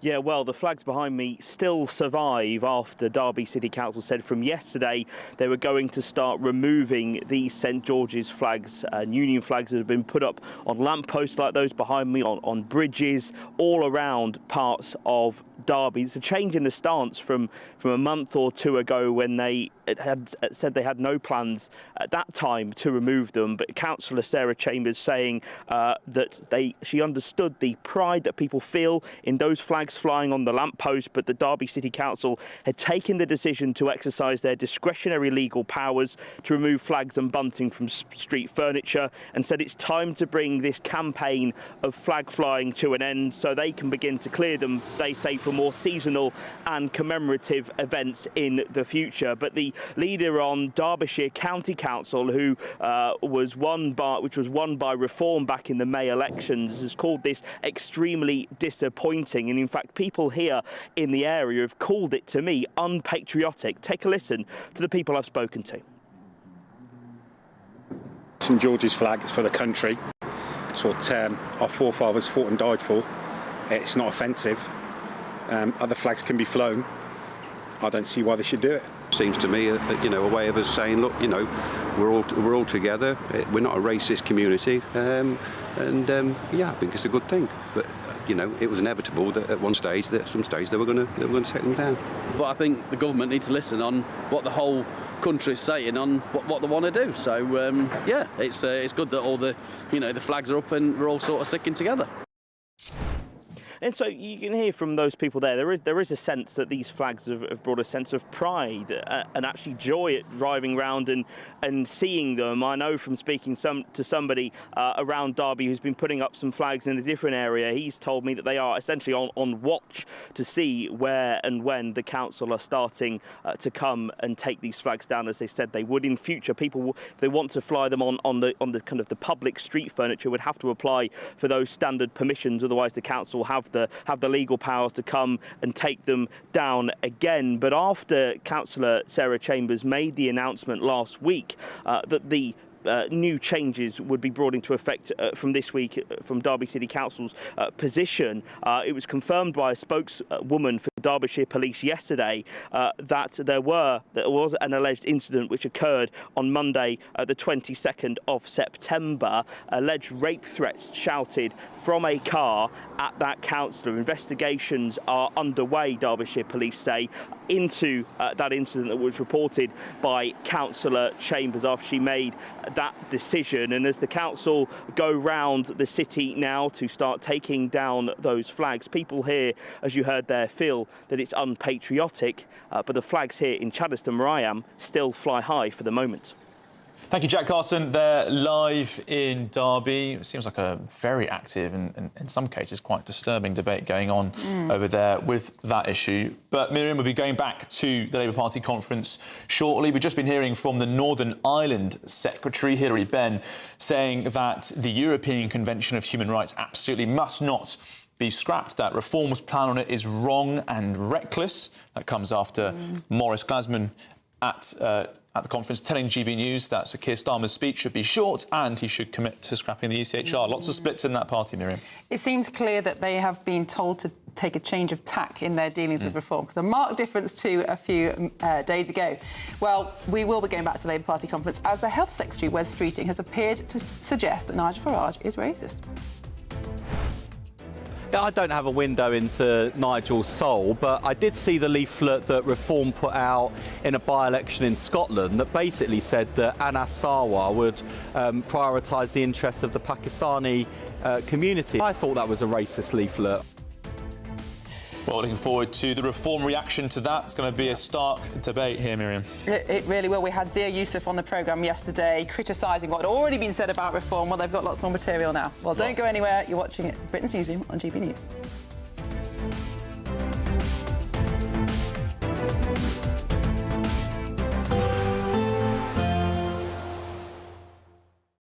Today, clouds overhead. Total zen within. Boxed Solar sponsors the weather on GB News. Hi there and welcome to the latest update from the Met Office for GB News. It's a fine day for many of us once again today, but it will be cloudier for the northwest compared with the southeast. And there'll be some rain in the northwest, especially western Scotland once again. We've got weather fronts dangling in from the Atlantic. Tighter isobars towards the northwest as well, bringing a brisk breeze to the north and west of Scotland, Irish Sea coast, Northern Ireland, along with that Atlantic cloud. And outbreaks of rain on and off for Northern Ireland, northwest Wales, northwest England, and for much of Scotland. Although the north and east of Scotland will be largely dry and bright, and the lion's share of sunshine will be towards the south and the east of England, where Temperatures reach 20 Celsius. That is after any last fog patches clear. And then it's towards the north where we're going to see, well, the cloudy skies, the keen breeze continue overnight. Again, on and off rainfall for much of central and western Scotland. Cloud breaks for the far north and east of the mainland. And for Northern Ireland, here the rain easing off for a time, but there'll be some heavier rain arriving later on. And for much of England and Wales, it's mostly dry, but for North Wales, northwest England, a few spots of rain couldn't be ruled out overnight. Here's that heavier rain pushing into Northern Ireland and then western Scotland overnight. So an unsettled night for Scotland and for Northern Ireland. But for much of England and Wales, it's largely clear skies. There'll be some patchy cloud here and there. But where we do get the clear skies, temperatures will fall away. Another chilly night, temperatures dipping into the mid-single figures, and some mist patches first thing, particularly south of the M4 corridor. Those will last for the first few hours of the day, then they'll clear, and then it's again a mostly fine day on Wednesday across the south, into the Midlands, eastern England. But for northern England, for much of West and North Wales, Scotland and Northern Ireland, thicker cloud here, a keen breeze, outbreaks of rain on and off, although easing off by the afternoon. Today, clouds overhead, total zen within. Box Solar sponsors the weather on GB News.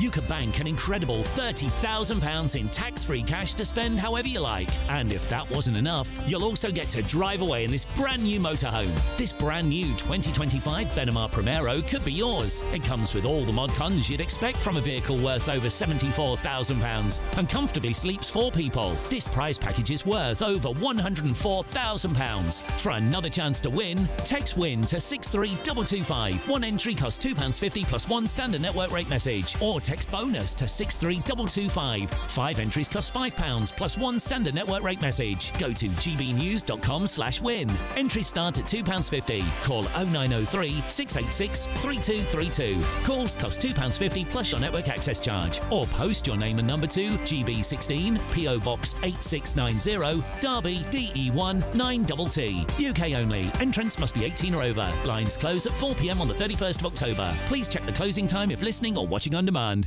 Exciting news. Every Friday, my Patrick Christie's Tonight Show is going to have a twist to it.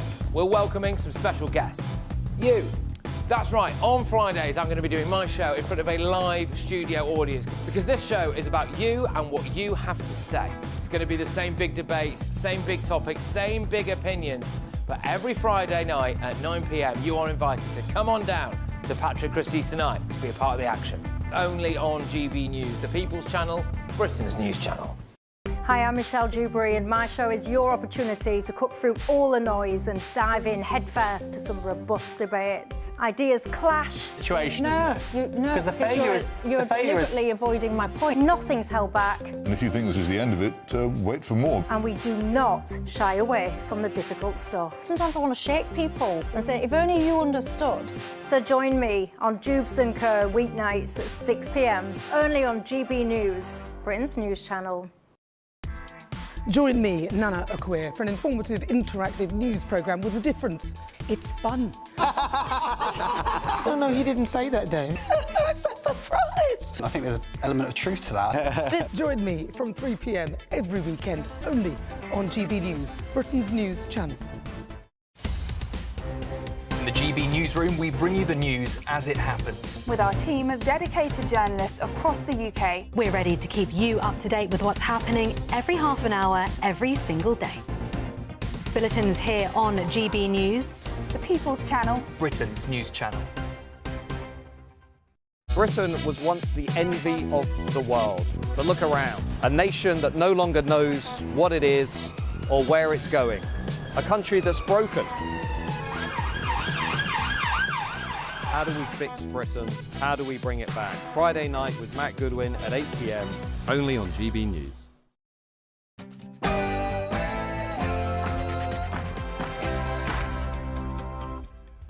It's 11 a.m. on Tuesday, the 30th of September. Live across the United Kingdom, this is Britain's Newsroom with Charlie Peters and Miriam Cates. Well, the Prime Minister says the road to rebuild Britain will not be cost-free. He'll address the Labour Party conference as 2/3 of party members say they prefer Andy Burnham for leader. While Sir Keir Starmer is pledging to save the NHS with a new online hospital. But will it be enough to secure his future as Prime Minister? We'll be hearing live from the Health Secretary, Wes Streeting, later this hour, and that's after he appeared to suggest that Reform UK leader Nigel Farage is racist. Yeah, I don't have a window into Nigel's soul, but I did see the leaflet that Reform put out in a by-election in Scotland that basically said that Anas Sarwar would prioritise the interests of the Pakistani community. I thought that was a racist leaflet. Well, GB News asked the Labour peer Lord Glasman whether he agreed. I don't think that at all. I think that's another huge mistake, and it results from having a superior attitude. People want action. People are rightfully and righteously concerned that our government can't control. We'll be live from the Labour Party conference in Liverpool, where our very own Andrew Pearce and GB News political editor Christopher Hope will be interrogating the politicians.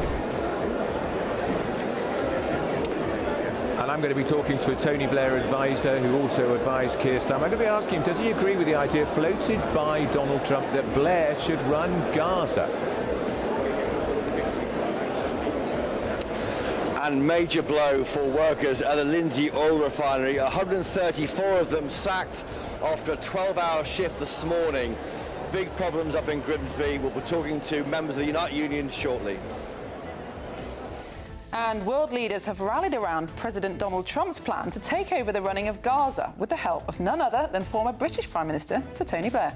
To ensure the success of this effort, my plan calls for the creation of a new international oversight body, the Board of Peace, we call it, will be headed by a gentleman known as President Donald J. Trump of the United States. The Labour-run Derby City Council has threatened to take down hundreds of St George's flags as an official says it's time to bring the campaign to an end.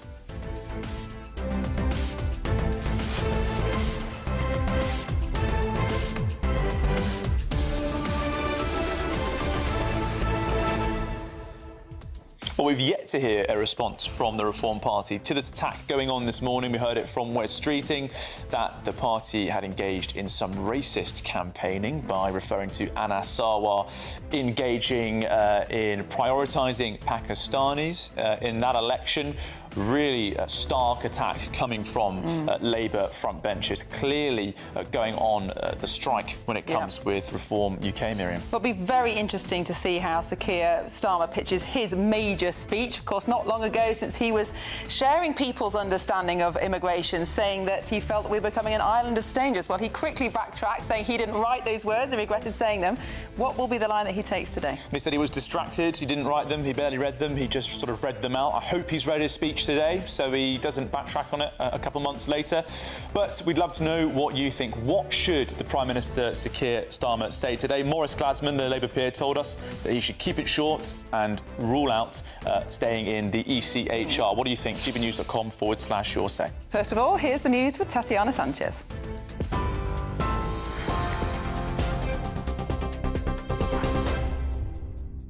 Miriam, thank you. The top stories. The White House has unveiled its peace plan for Gaza, including a temporary administration headed by Donald Trump with the help of Sir Tony Blair.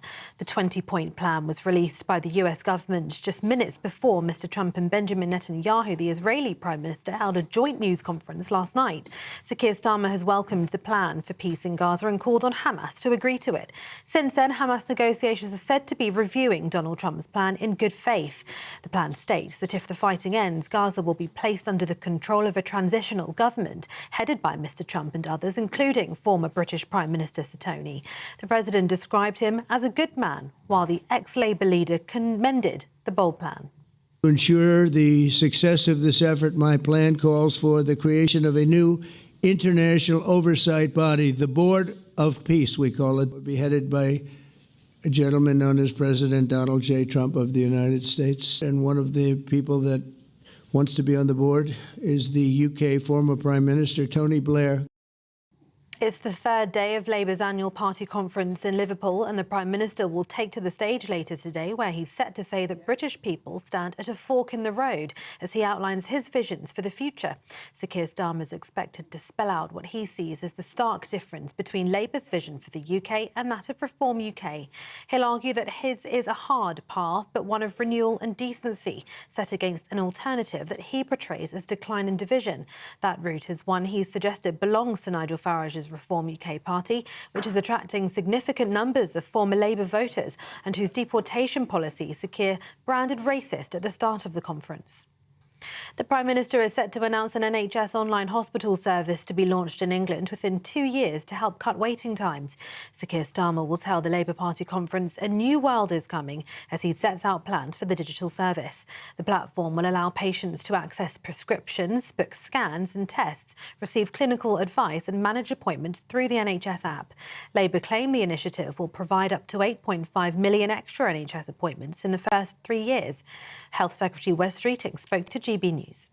Be the first to admit there's a lot more to do, and that's why the Prime Minister's announcement today of NHS Online, a new virtual hospital service, is such a game changer, because it shows how we're not just investing in the NHS but modernising. And that online service, which won't be for everyone in all cases, it's only for cases where it's safe and effective and where people want to go online, that'll create about an extra 8.5 million appointments. The alternative is, you know, we either get the NHS back on its feet with a Labour government, and we'll be proud of that achievement for years to come, or if the BMA hold us back and the forces of conservatism win, there'll be a Reform government with Nigel Farage, who doesn't believe in the NHS.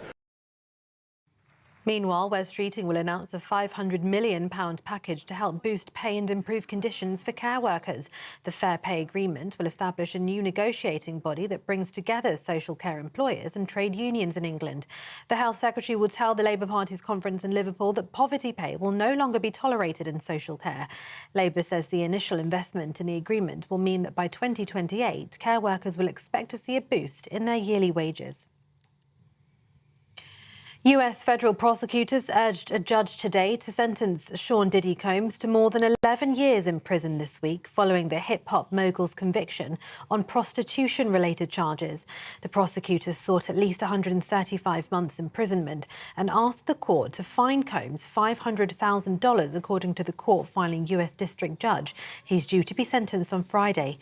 Combs, who's 55, faces up to 20 years behind bars after a jury on the 2nd of July found him guilty following a 2-month trial on 2 counts of transporting male prostitutes across state lines to engage in drug-fueled sexual performances with his girlfriends while he watched and recorded. The jury acquitted Combs on the most serious counts he faced, racketeering and sex trafficking, charges that could have landed him in prison for life.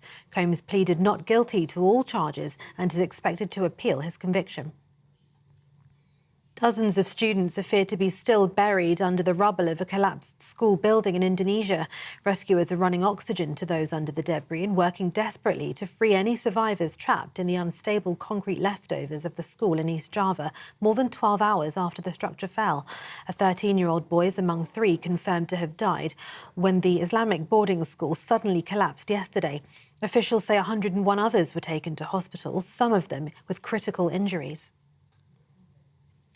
Elsewhere, Boyzone are reuniting for their biggest ever headline show next summer, inspired by the success of their recent documentary, Boyzone No Matter What. Ronan Keating, Keith Duffy, Shane Lynch and Mikey Graham will perform live at the Emirates Stadium on Saturday the 6th of June next year.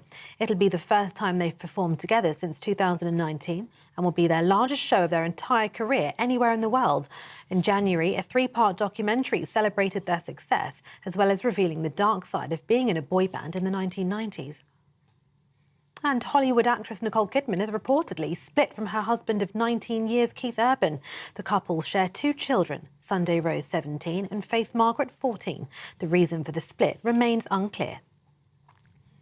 Those are the latest GB News headlines for now. More from me in half an hour. Cheers Britannia Wine Club proudly sponsors the GB News Financial Report. And here's a quick snapshot of today's markets. The pound will buy you $1.3446 and €1.1441. The price of gold is £2,830.46 per ounce, and the FTSE 100's at 9,278 points. Cheers Britannia Wine Club proudly sponsors the GB News Financial Report.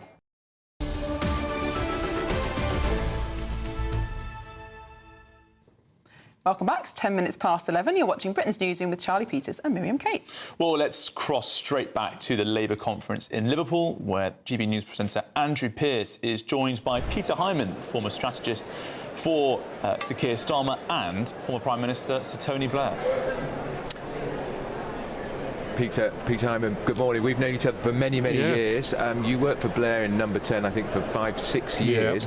Interesting idea floated by Donald Trump after his talks with Netanyahu yesterday, that if there is peace, if there is a ceasefire, perhaps Blair should run Gaza. He had a go at being Middle East peace envoy. I wouldn't say with great success, actually. Not sure he's running it. I think he's on the board, is the proposal. Right. And he has immersed himself in the Middle East for 7 or 8 years, so he knows the players inside out. Didn't he cause all the problems in the Middle East in the first place with the Iraq war? Well, there were a lot of people who didn't support the Iraq war, clearly, so people have a mixed view of him in terms of the Middle East.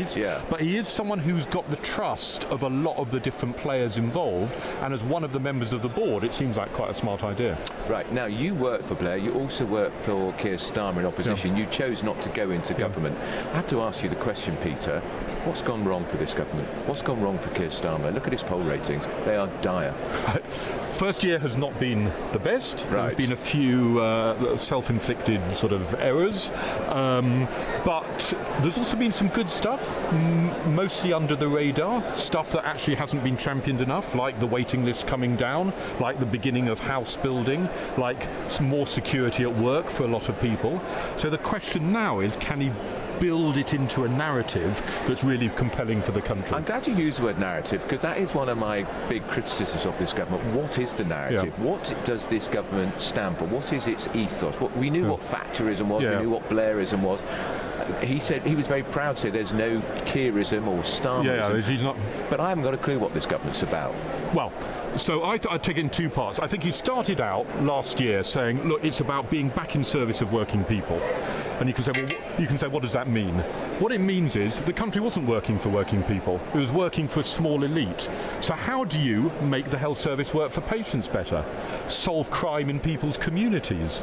Stop the boats which people want stopping? So that was about rebalancing the country to working people. I think he's got a new argument, which I think you will hear this afternoon when he speaks, which is a layer on top of that of saying, actually, there are two different visions of Britain. There's a Britain peddled by Farage, which Keir would say is divisive and backward-looking, and we can debate that. And then there's one that is more modern, forward-looking, inclusive, where everyone in the country feels they're making progress. And that's the contrast I think he will want to draw. What about bread and butter issues like cost of living, Peter? Food inflation over 5%. I was just talking to the Food and Drink Federation over there this morning. They said it would be 6%. But these are real issues that really affect every family.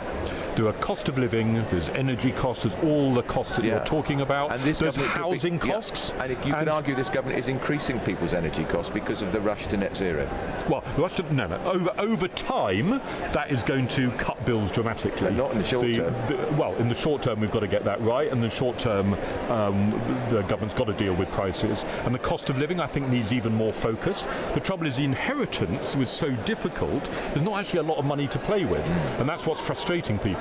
Because whenever I speak to people, it's their everyday costs that is making the most concern. So it's got to be a complete focus.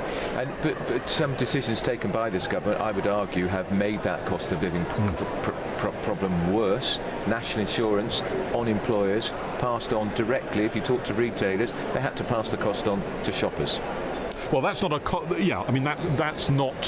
that's not a cost of living pressure in the same way. That's an employment that you can say is a disincentive to employ people. mean, that's something that's happened. The government's got to think, what is its overall business message? What's it going to do about that going forward? How do we create an entrepreneurial culture in the country? How do we get growth? I mean, the number one priority of Labour going into this was about growth, and it's got to show how it's going to get growth. And let me just explain. I think what happened with, and we can debate whether it was right, there was such a commitment not to load more taxes on working people that what they did instead was raise it on business. And in a way, you can't win. So it came out of its first budget quite pleased we've stuck to our commitment. You know, despite all of the financial difficulties, we didn't raise those main taxes. So you can say, well, people should be grateful for that. I don't think we look at it like that, as we think, you know. But then those went on business. So it's so difficult, government, the trade-offs. Let me ask you one last question. When you left Number 10, you went into teaching and you became a very progressive and acclaimed head teacher. We heard from the COVID inquiry yesterday from Gavin Williamson, the Secretary of State at the time, that the planning for school closures lasted 24 hours. How retrograde, how damaging in your view was it, the decision to close schools during COVID? Was it the right thing to do? Well, being on the receiving end in schools at the time, it was a complete shambles. Right. We were getting different messages and closing, or how to test the children, or what should be open. I mean, it was a total shambles. It was often you would get the guidance from government at midnight on a Friday and have to implement it when no one was still at school for the Monday morning. I mean, Gavin Williamson presided over a total shambles. I think in retrospect it was the wrong thing to do to close schools. They should have stayed open. I think they should have stayed open. How would you have persuaded the teachers to work in the schools? I would have, and I'm speaking of my school, they were willing to do that. There needed to be safeguards.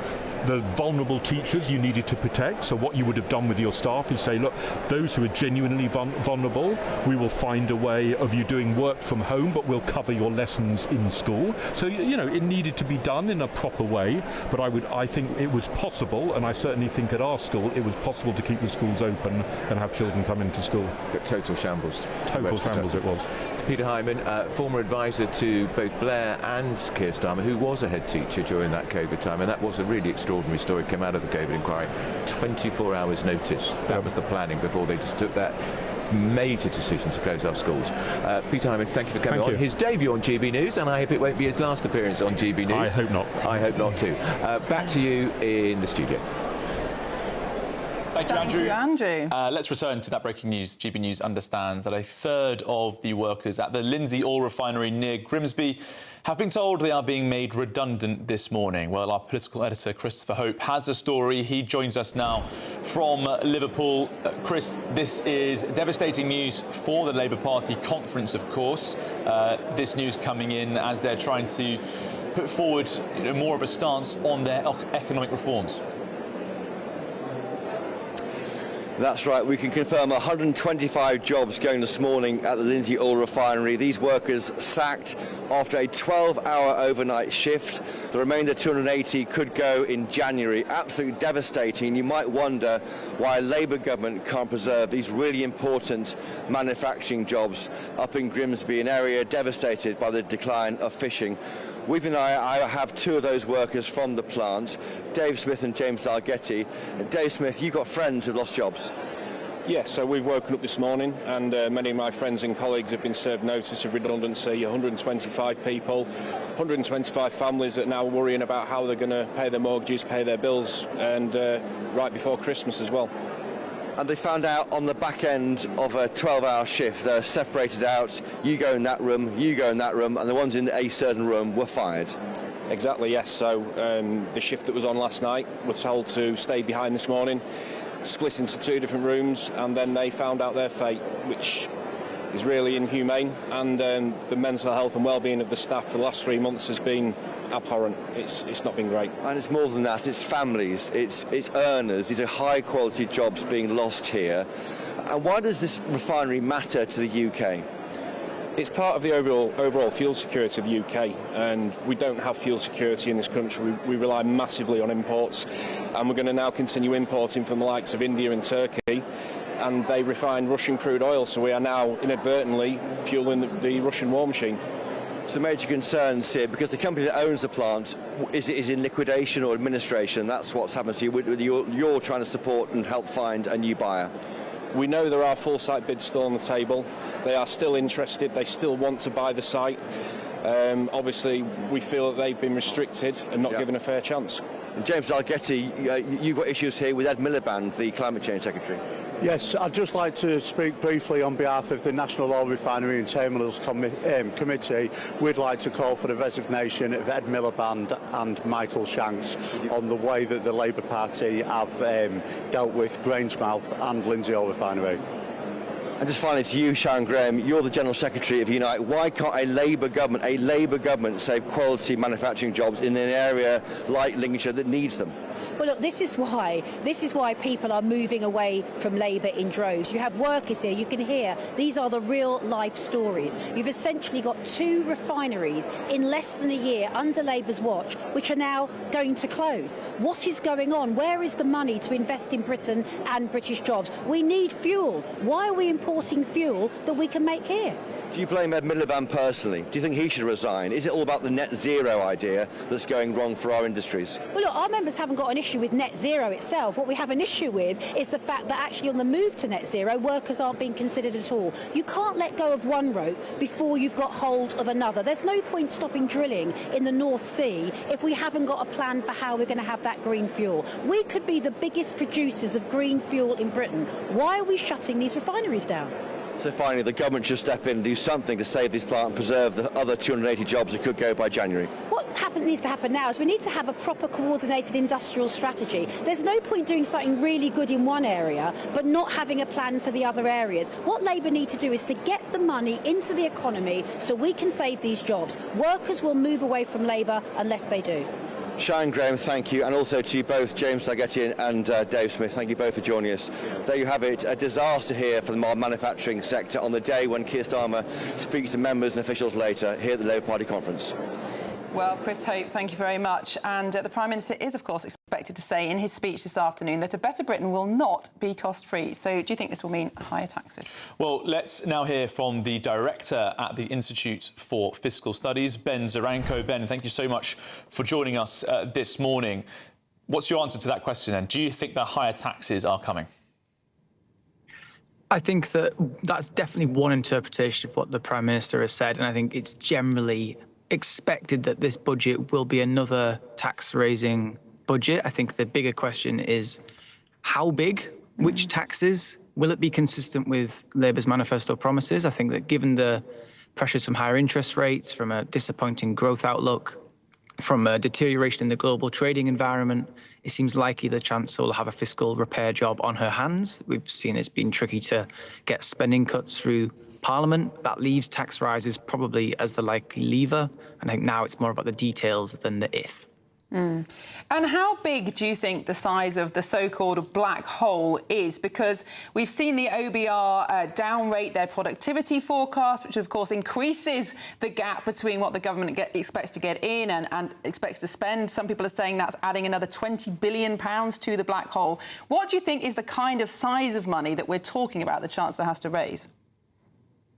Well, firstly, I think it's important to be clear what we mean when people talk about a black hole. All that is the difference between the level of borrowing that is going to be forecast by the independent forecaster, the Office for Budget Responsibility, and the amount of borrowing the government has said it's willing to live with based on its fiscal rules. So when we talk about a black hole, it's not a term I use myself, but what people mean is they're borrowing, say, 20 billion more than their rules permit them to. So it's not quite as scary as all that. We're not all getting sucked into it at the speed of light.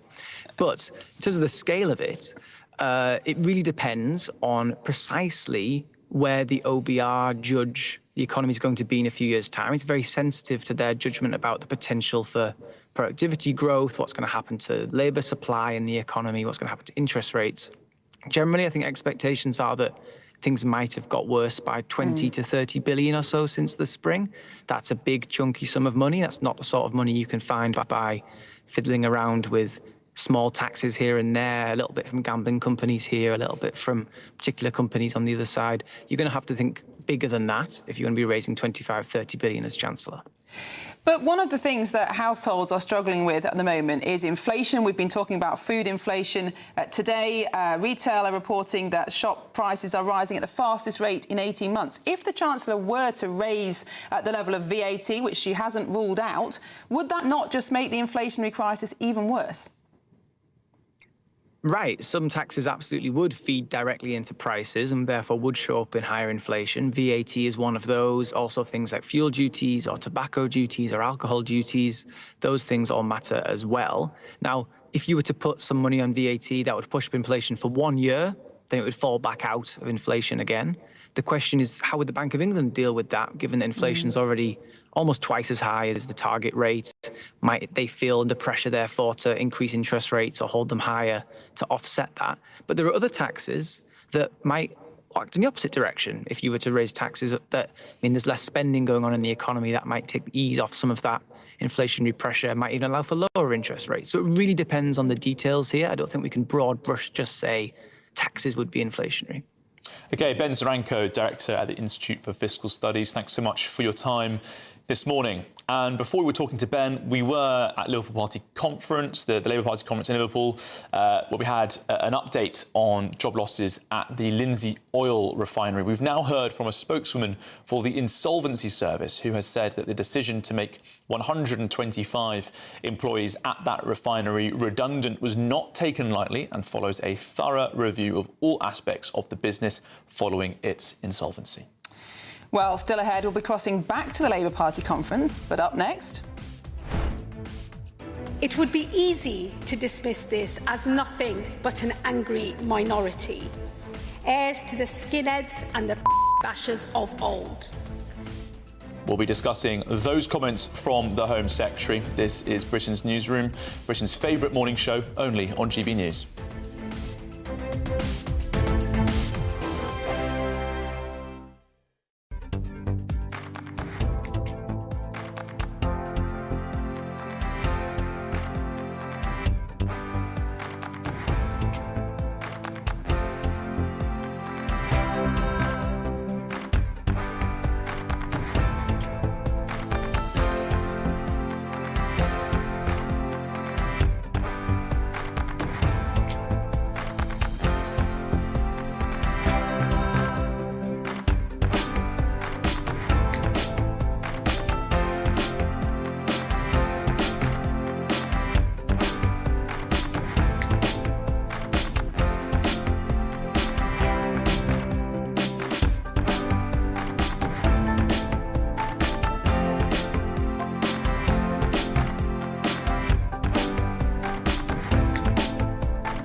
Decisions made in Washington aren't just shaping America, they're shaping Britain too. From migration to global security, from crime to health. Whatever happens in the White House today will be felt in your town or city tomorrow. That's why The Late Show is live from Washington, D.C. Cutting through the politics to show you what it all means for Britain. The Late Show live every night at midnight. Only on GB News, Britain's news channel. It's Patrick Christie's Tonight, and here we do things differently. It's explaining the absolute madness of this, doesn't it? It's explosive. I mean, this is very good. It's lively. 850. Your government sat there, Sean, and it did nothing. It's controversial. And the Middle East has been in turmoil since before I was born. It's everything you need to kickstart your evening. Everyone's had their Weetabix tonight. I love to see it. That's Patrick Christie's Tonight, weeknights from 9 p.m. Only on GB News, the People's Channel, Britain's news channel.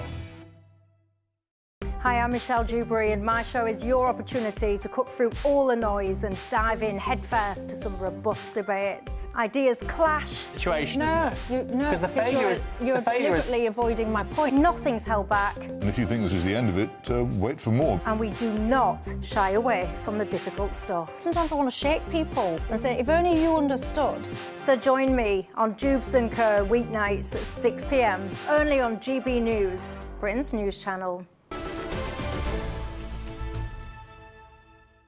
Welcome back. It's 29 minutes past 11. You're watching Britain's Newsroom live across the United Kingdom with Charlie Peters and Miriam Cates. Now, we're joined by the political commentator Piers Pottinger and GB News senior political commentator Nigel Nelson in the studio. Welcome back, gents. How are we? We're very well, I think, aren't we? Yeah, absolutely. Very good. Right, we're going to get stuck into these comments made by the Home Secretary Shabana Mahmood yesterday at conference, where she referred to the Unite the Kingdom marches, 150,000 of them, on September the 13th, a few Saturdays ago, saying they were like the skinheads of old, harking back to the racism of the 1970s, the National Front. Some people on that march having those links, saying that she heard racist chanting. Nigel, what do you make of these comments? I mean, I have to say, I wasn't there, but didn't hear racist chanting. No, I mean, coverage. I wasn't there either, but certainly what I watched, I didn't hear any of that. Yeah, there were going to be far-right thugs and troublemakers there. I mean, there's no question about that, but not 150,000 of them. No. And I think that what the government need to worry about is the sheer turnout that march had. So there's an awful lot of ordinary people there, and for every person who went marching, what social scientists say is there are at least 10 to 100 other people who share the same views. Potentially, that's 15 million voters. Right. So it seems to me that the government actually has to worry about the fact the turnout was quite so large, police didn't expect it, and then address that. I'm not sure that insulting them is actually the best way forward. Piers. No, I mean, what in her speech yesterday, she said quite a lot of positive things, deliberately, of course, trying to appeal to Reform voters. Almost all the speeches in the conference aimed at either bashing Reform or trying to win them over, instead of actually ignoring them, which is what clever politicians would do. But they are just making Reform stronger and stronger by all the things they say. But the problem with Mahmood is she says, I am going to do everything I can to stop the boats. But she doesn't actually say what she's going to do because she doesn't know. And how many Home Secretaries have we heard say, I'm going to stop the boats? An awful lot. None of them have done so. And under this government, more are coming in. And as for attacking those marchers, that's insane because, yes, there was obviously a small group of nasty skinhead type agitators who always turn up at any march or any demonstration. But most of them, this was the people speaking to the government, and the government ought to listen and do something rather than just give us these endless platitudes. Well, Nigel, just very quickly from you, do you think that this could be called fear-mongering? No, I wouldn't go as far as that. I just think that her analysis of it is wrong, on the basis that they should be more concerned about the number of people who turned out, rather than actually attacking the small groups of people who caused trouble. I was just saying, I mean, we've had these marches on Saturdays quite often, almost 2 years now, against the war between Israel and Hamas. Now, I've not heard any Labour ministers say, you know, even though you've had people on those marches being arrested for supporting Hamas, supporting Hezbollah, we haven't heard this sort of language about them. But for some reason, Labour ministers are coming out to attack this march, which, for all accounts, you know, while of course there were some nefarious elements there, for the most part, ordinary people you might meet at work, at the pub, at football matches, normal people. But I mean, it's again an example of how this government doesn't know what it's doing. And on the one hand, they prescribe Palestine action, and then they recognise Palestine as a state. Well, there's different things. They are different things. They are different things, but there's an awful lot of similarity. And some of the pro-Palestine demonstrators on these marches for the last 2 years were also violent and dangerous people. But just of a largely different peaceful. kind. In fairness, they were largely peaceful, those marches. They weren't. But the same elements existed in both, I think. There's the risk there. Well, Piers, Nigel, thank you for your contribution, as always. We'll have to leave it there. But coming up next, we've got your 60-second news update with Tatiana Sanchez.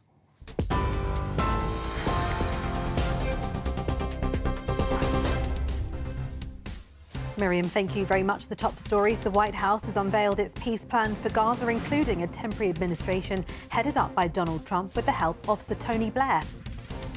It's the third day of Labour's annual party conference in Liverpool, and the Prime Minister will take to the stage today, where he's set to tell the conference that British people stand at a fork in the road as he outlines his visions for the future. The Prime Minister is set to announce an NHS online hospital service to be launched in England within 2 years to help cut waiting times.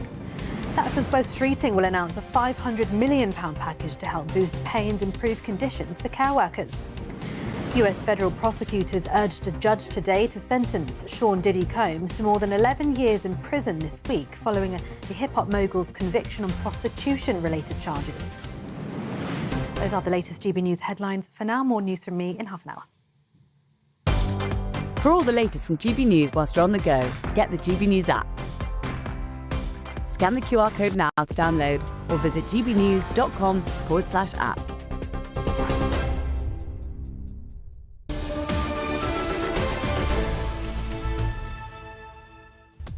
Coming up next, we'll be crossing back to the Labour Party conference. Well, I'm going to be talking to you about an extraordinary protest here at the Labour Party conference. And in all the years I've been covering conferences, I've never known one quite like it. Stay tuned for it. This is Britain's Newsroom, GB News.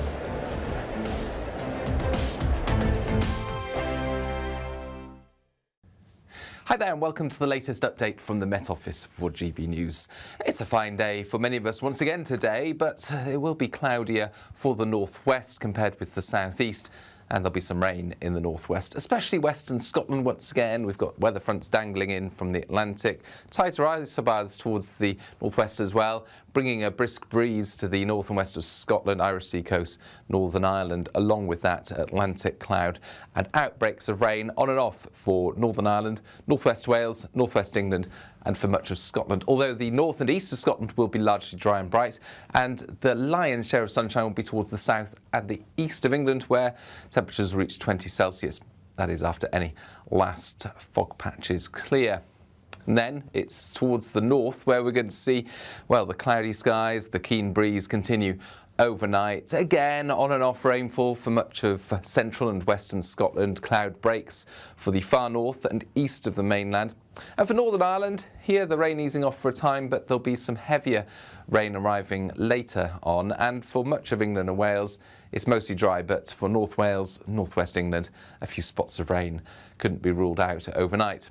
Here's that heavier rain pushing into Northern Ireland and then western Scotland overnight. So an unsettled night for Scotland and for Northern Ireland. But for much of England and Wales, it's largely clear skies. There'll be some patchy cloud here and there. But where we do get the clear skies, temperatures will fall away. Another chilly night, temperatures dipping into the mid-single figures, and some mist patches first thing, particularly south of the M4 corridor. Those will last for the first few hours of the day, then they'll clear, and then it's again a mostly fine day on Wednesday across the south, into the Midlands, eastern England.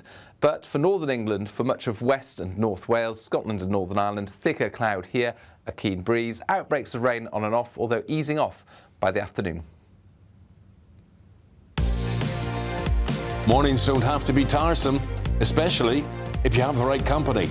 Wake up to news as it happens, opinion and debate, and of course, a little bit of entertainment too. Because when the kettle's on, we're on. That's Breakfast on GB News, a show worth waking up for. Every morning from 6 a.m. Only on the People's Channel, Britain's news channel. We'll spread the news, you spread the word. Decisions made in Washington aren't just shaping America, they're shaping Britain too.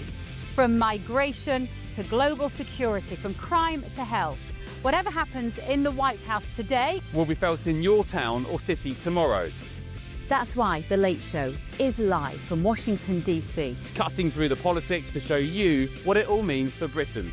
The Late Show live every night at midnight. Only on GB News, Britain's news channel.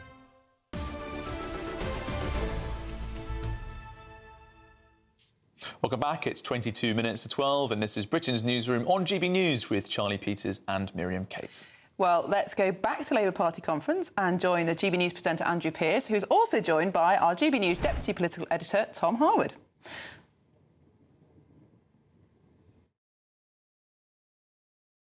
When I heard about it, I couldn't quite believe it. Tell me what was going on. Yeah, that's right. Everyone who's been going into the Labour Party conference this morning is very used to being sort of accosted by people on the Palestine side of things, perhaps some moral campaigners. There are people protesting abortion, for example, outside as well.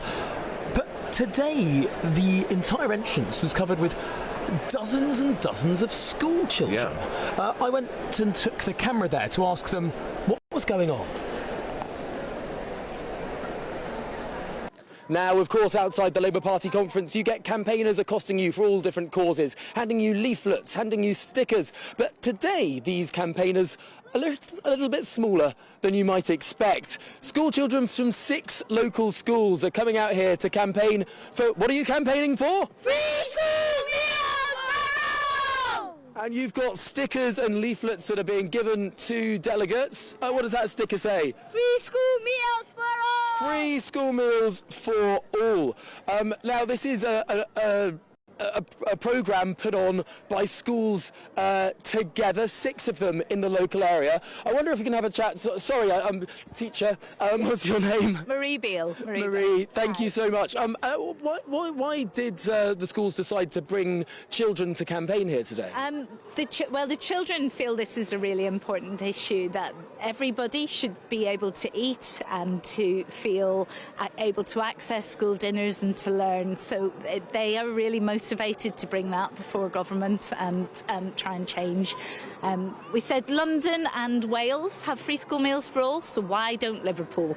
And so the children have wanted to be involved and see that their voice makes a difference. So they've come out of normal school time today to be here to... They've got up early, in fact. We left at 7:30 this morning.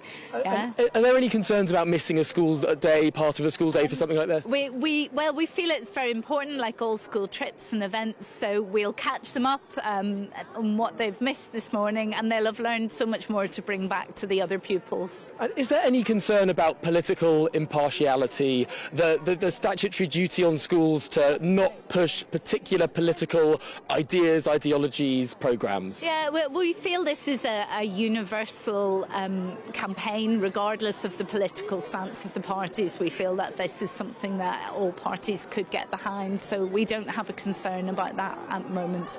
Because it feels like it's something that... It's a universal need, and we're pushing access to all, so we don't feel like it's particularly a political agenda in that way. It's more an issue-based campaign. What would you say to people who said that it is political, asking to subsidise school meals with taxpayers' money?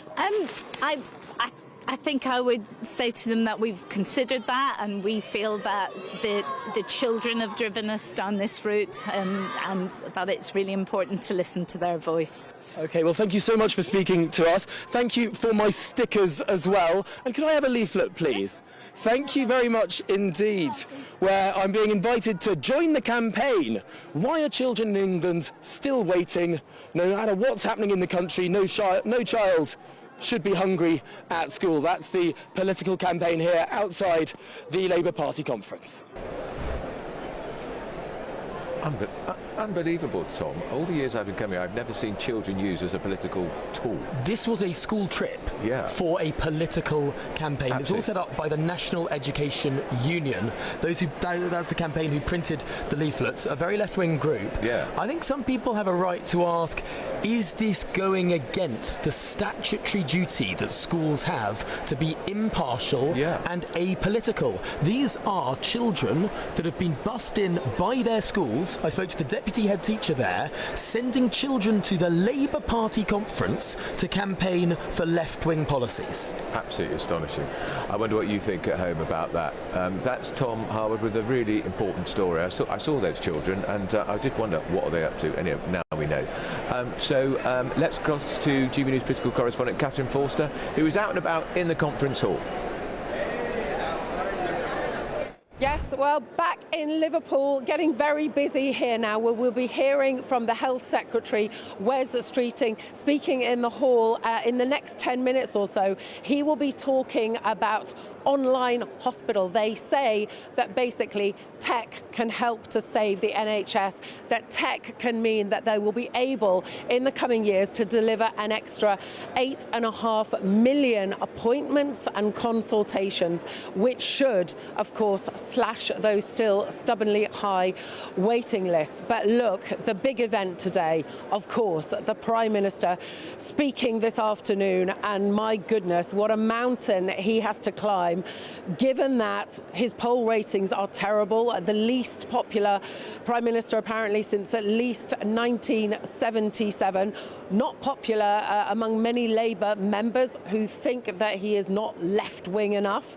Others want him to, go more to the right. And Nigel Farage, we are hearing his name constantly. The Health Secretary, Wes Streeting, didn't say he was racist this morning, but sort of went in that general direction.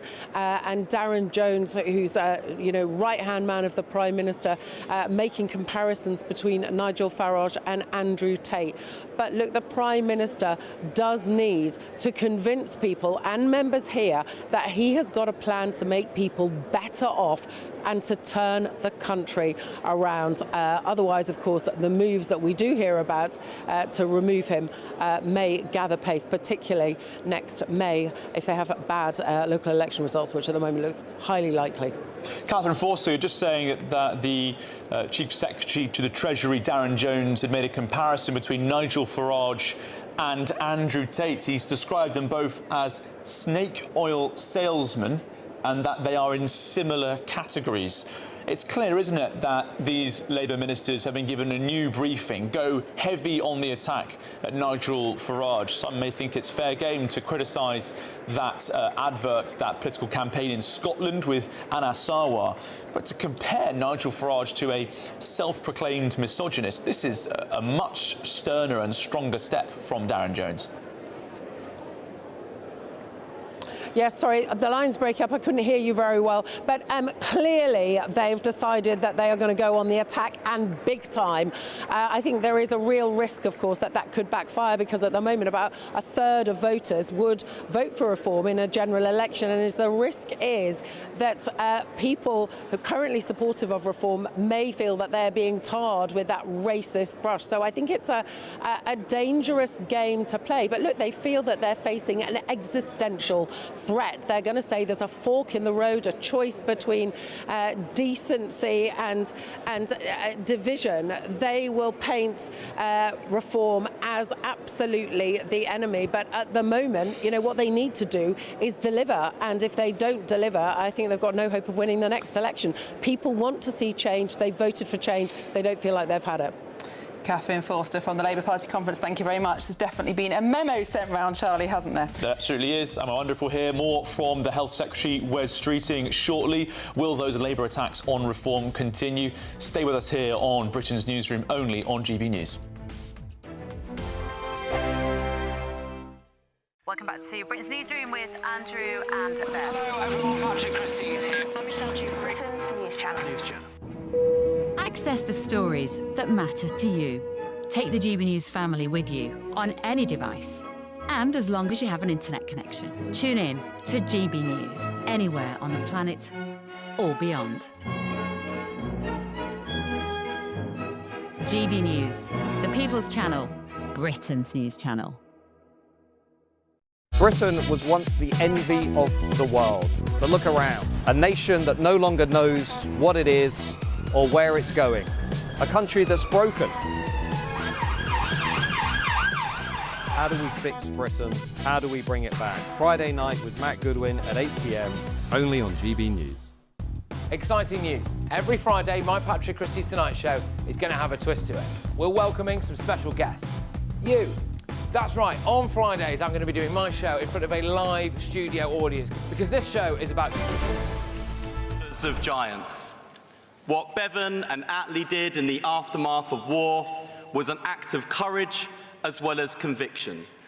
Facing down their opponents in the Conservative establishment, they made a powerful choice founded on fairness to create a national health service, to provide the people of our country with the care they need, not just the care they can afford. A promise that whoever you are, whatever your background, whatever your income, when you fall ill, you will never have to worry about the bill. I'm here today to defend that promise. And friends, we are in the fight of our lives, not just for the NHS or even for the survival of this government, but for everything we believe in. It is a battle of progressives against reactionaries, patriotism versus nationalism, hope, not hate. Our country is being confronted with choices about who we are and what we stand for. And nowhere do those choices come together more starkly than our National Health Service. The founding principles of the NHS are now contested for the first time in generations. Farage wants to replace the NHS with an insurance system. His vision for healthcare is a system that checks your pockets before your pulse and asks for your credit card before your care. Well, it might be all right for Mr. Moneybags. We know he can afford it. But what about those who can't? We should know by now that man is a con artist, posing as the voice of the people whilst working for the interests of the powerful.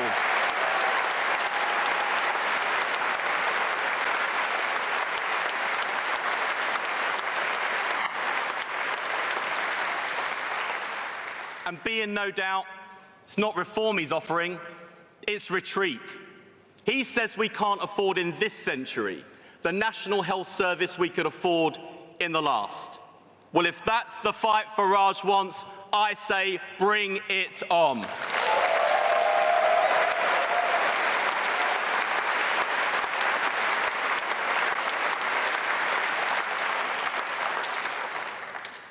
So today I'm not here simply to defend a service, but to uphold our values. A publicly funded public service, free at the point of use, back on its feet and fit for the future.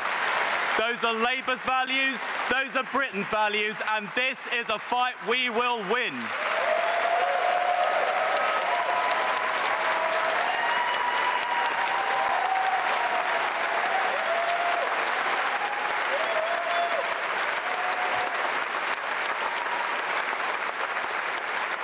But friends,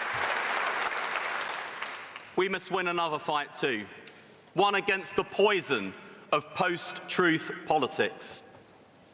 At Reform's conference, a discredited doctor claimed that the COVID vaccine gave our royal family cancer. And this man wasn't just some fringe figure, he's Reform's health advisor. Now, these anti-vax lies have consequences. They've led to the return of diseases we thought we'd defeated. Measles, whooping cough, children dying from preventable illness in this, the 21st century. When Farage was asked whether he'd side with medical scientists, he said, "I wouldn't side with anybody." Anti-science, anti-reason, anti-health. Nigel Farage is a snake oil salesman of British politics, and it's time to stop buying what he's selling.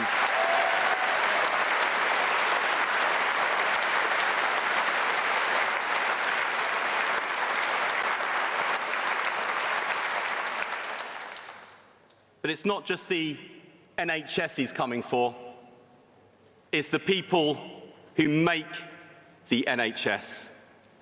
If you earn less than 60 grand a year and came from abroad, Farage wants you gone. The doctors, the porters, the nurses, the people who care for us in our hour of need and kept this country going when everything else stopped, tearing families apart, our friends, our neighbours. Last week, I received a letter from a consultant at Great Ormond Street Children's Hospital. He spent the last 3 decades here caring for children, but now tells me that Reform's health policy is making him consider leaving our country. He wrote, "Please use your office to ensure that those who've made their lives here in good faith can continue to care for patients without fear." Fear. So as our country's Health and Social Care Secretary, let me address him and his colleagues directly. Thank you. Thank you for your service. Farage says go home. We say you are home. I've got your back. We've got your back. And at the next election, we'll send Farage packing.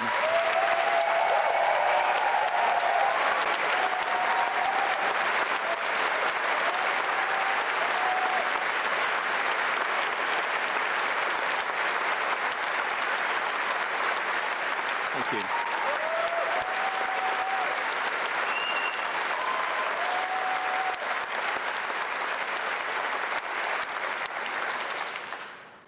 I think they might have heard that at Great Ormond Street Hospital. But here's the challenge we've got. Farage is counting on us to fail.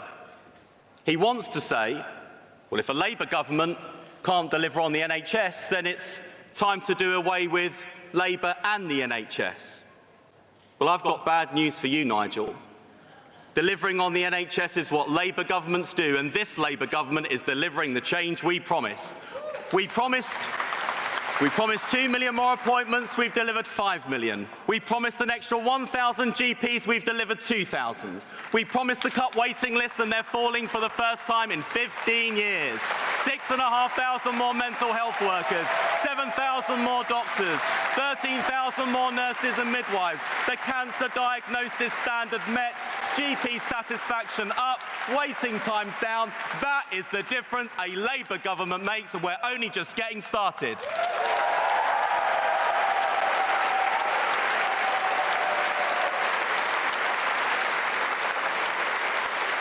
And if you want to see that difference, just look across England's borders. While we're investing in AI, robotic surgery, new digital devices and services, Scotland doesn't even have an NHS app. In Labour-led England, waiting lists are down. In Labour-led Wales, waiting lists are down. But in SNP Scotland, waiting lists are up after 18 years of nationalist failure. Shameful. So whether it's English nationalism with Reform, Scottish nationalism with the SNP, or Welsh nationalism with Plaid, we'll take them all on. With Anas in Scotland and Eluned in Wales, together we'll rebuild our NHS as a great British success story.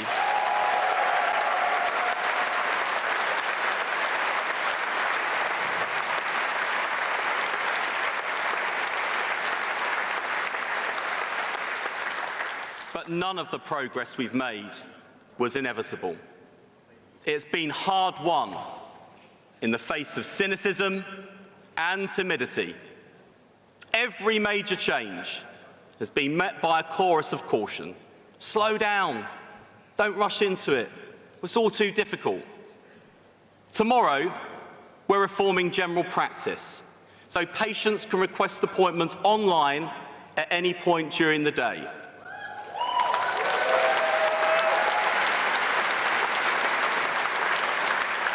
Many GPs already offer this service because they've changed with the times. Why shouldn't booking a GP appointment be as easy as booking a delivery, a taxi or a takeaway? And our policy comes alongside £1 billion of extra funding for general practice and 2,000 extra GPs. Yet the BMA threatened to oppose it in 2025. Well, I give you this warning. If we give in to the forces of conservatism, they will turn the NHS into a museum of 20th century healthcare. We will always stand up for the interests of patients, and we won't back down.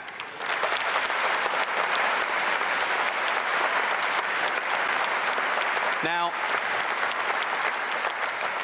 It's true, we had a dire inheritance at the last general election, the worst since 1945.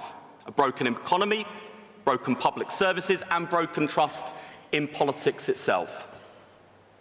But we have an even more powerful inheritance in our party. Hope, optimism, courage. It's how the 1945 generation remade Britain after the war. And the test of our generation is to show that same courage, to prove that Britain is still capable of doing big things, giving people hope again. We're not here to manage decline, and my ambition isn't just to recover the NHS, but to rebuild it, to meet the challenges of the 21st century. So let me tell you what our 10-year plan for health means. It means giving patients more power and more choice and more convenience, not just for the many, but not for the many, not just for the many, not just the privileged few. Got it then.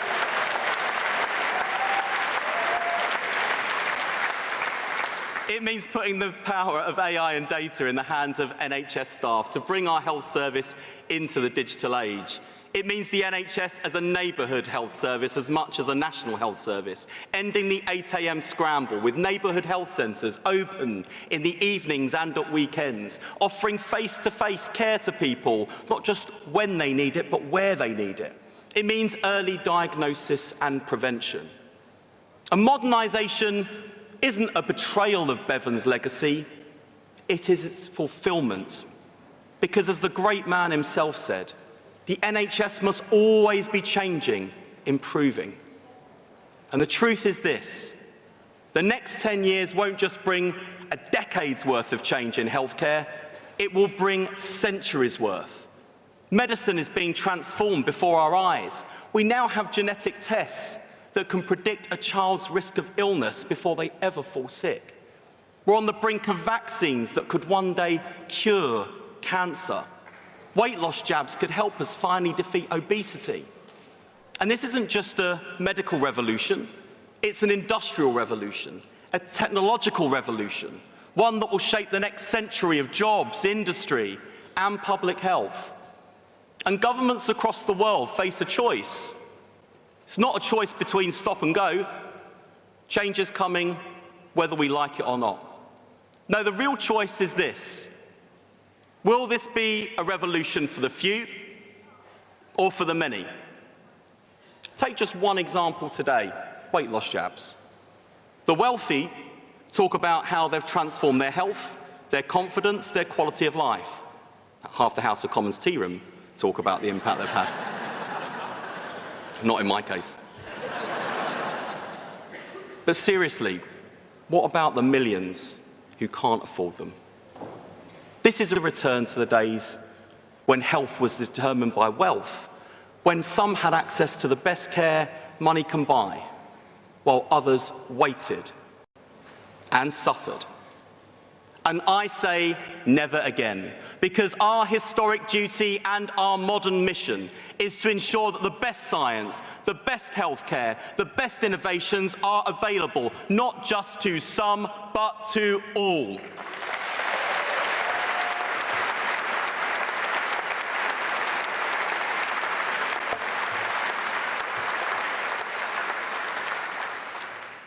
So we will make the UK the home of the next generation of medical breakthroughs, discovered here, developed here, and delivered here on the NHS.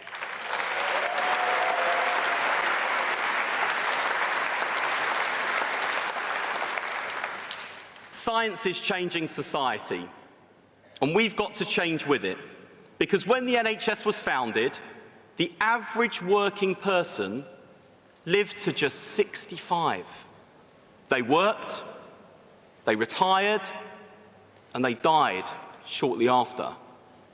But today, many of us can now look forward to something our grandparents only ever dreamed of: a life after work. The same is true for so many disabled people, surviving with conditions that would have cut their lives short, thanks to breakthroughs in medical science that allows them to not only survive, but to thrive. But friends, that hope demands action. Because if we want to match longer lives with better lives, then we must build a social care system to meet their needs.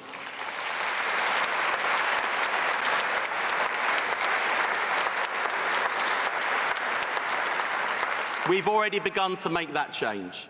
We've delivered the biggest uplift in carers allowance since the 1970s, an extra £2,000 for family carers because their work is not just loving, it is life-saving.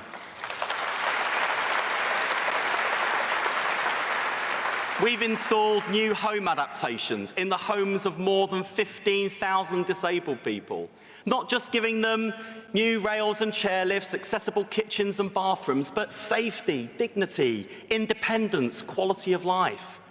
And today, I can announce we will go further, because we will no longer accept a system built on poverty pay and zero-hour insecurity.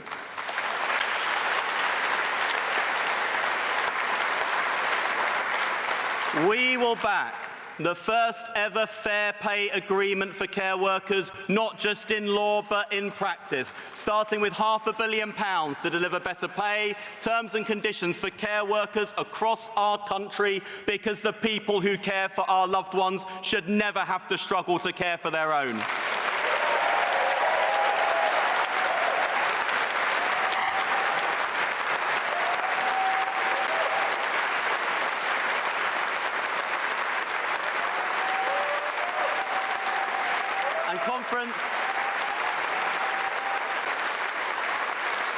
Conference, let's also be clear about how this change has come about. They're sat down there, Unison and GMB, who stood up for care workers when no one else would. Friends, you can go back to your members and tell them with pride, this is a difference that Labour unions in government make. Thank you. Thank you. Thank you.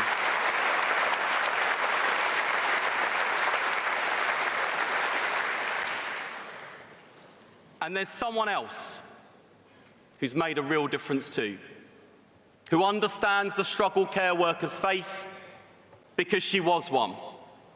She brought that experience to the cabinet table as the care worker who became our country's Deputy Prime Minister.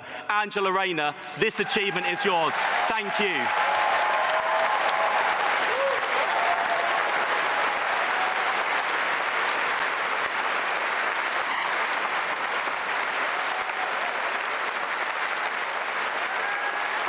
And we want her back as well.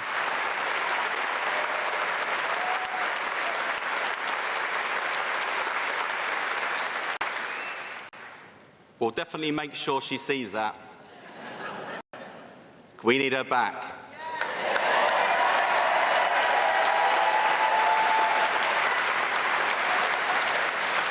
In conference, I say this to you now, and to every family, every carer, every older and disabled person watching. So long as I hold this office, it will be the mission of this Labour government to build a national care service worthy of the name.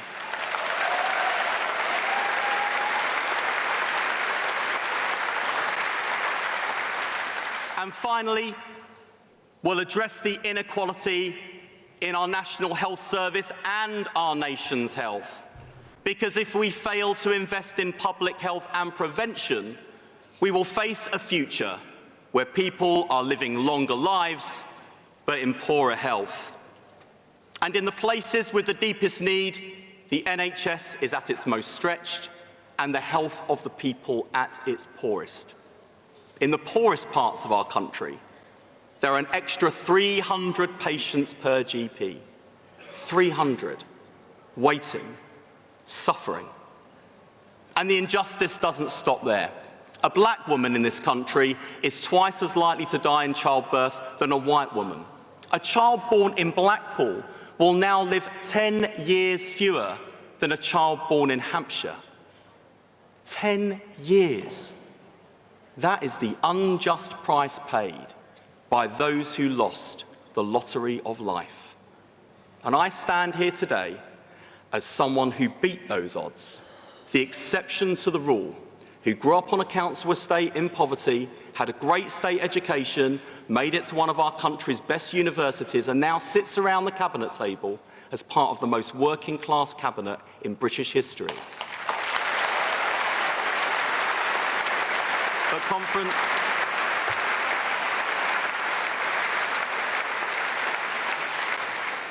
that's not enough. It's not enough for a few to beat the odds. Our party exists to change those odds for everyone. So the challenge of our generation is not just to add years to life, but to add life to those years. So as we rebuild the NHS, we're starting first where the need is greatest. As we reinvest billions saved from cutting waste, as we recruit new GPs, and as we build a new generation of neighbourhood health centres, they won't go to the places with the loudest lobbyists, but to the communities with the deepest deprivation.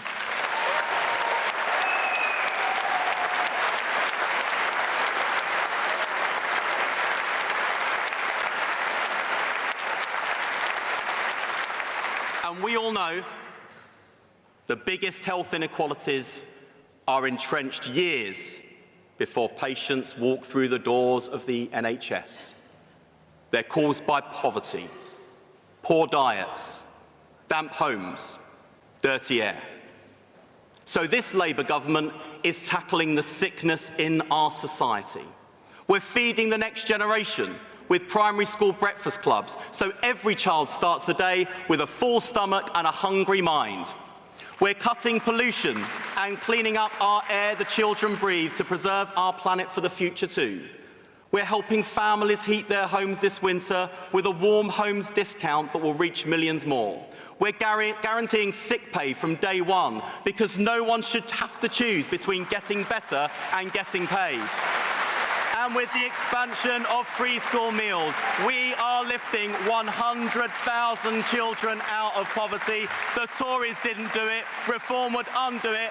That is the difference a Labour government makes.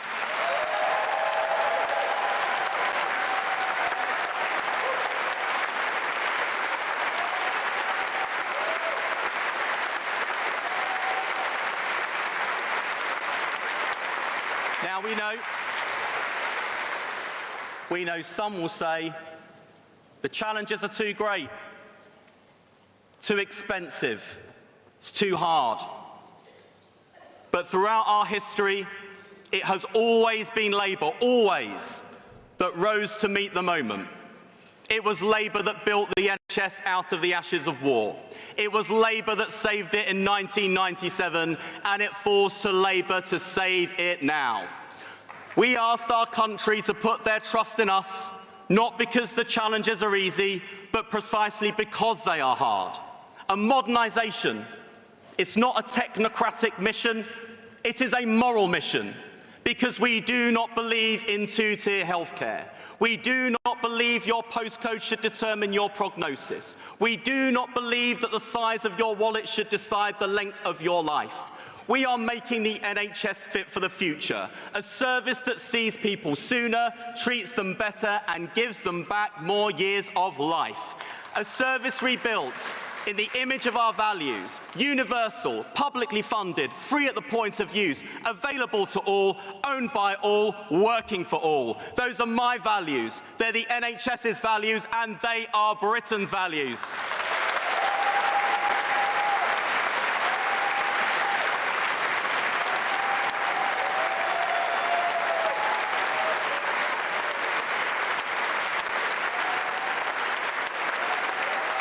Conference.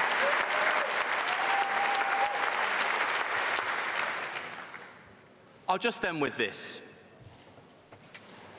The fight against poverty and injustice, reactionaries and nationalists, prejudice and hatred. This is our fight. It has always been our fight. So we will not flinch. We will not fail. We will rebuild our national health and rebuild Britain for our time, for all time, for everyone. Thank you, conference.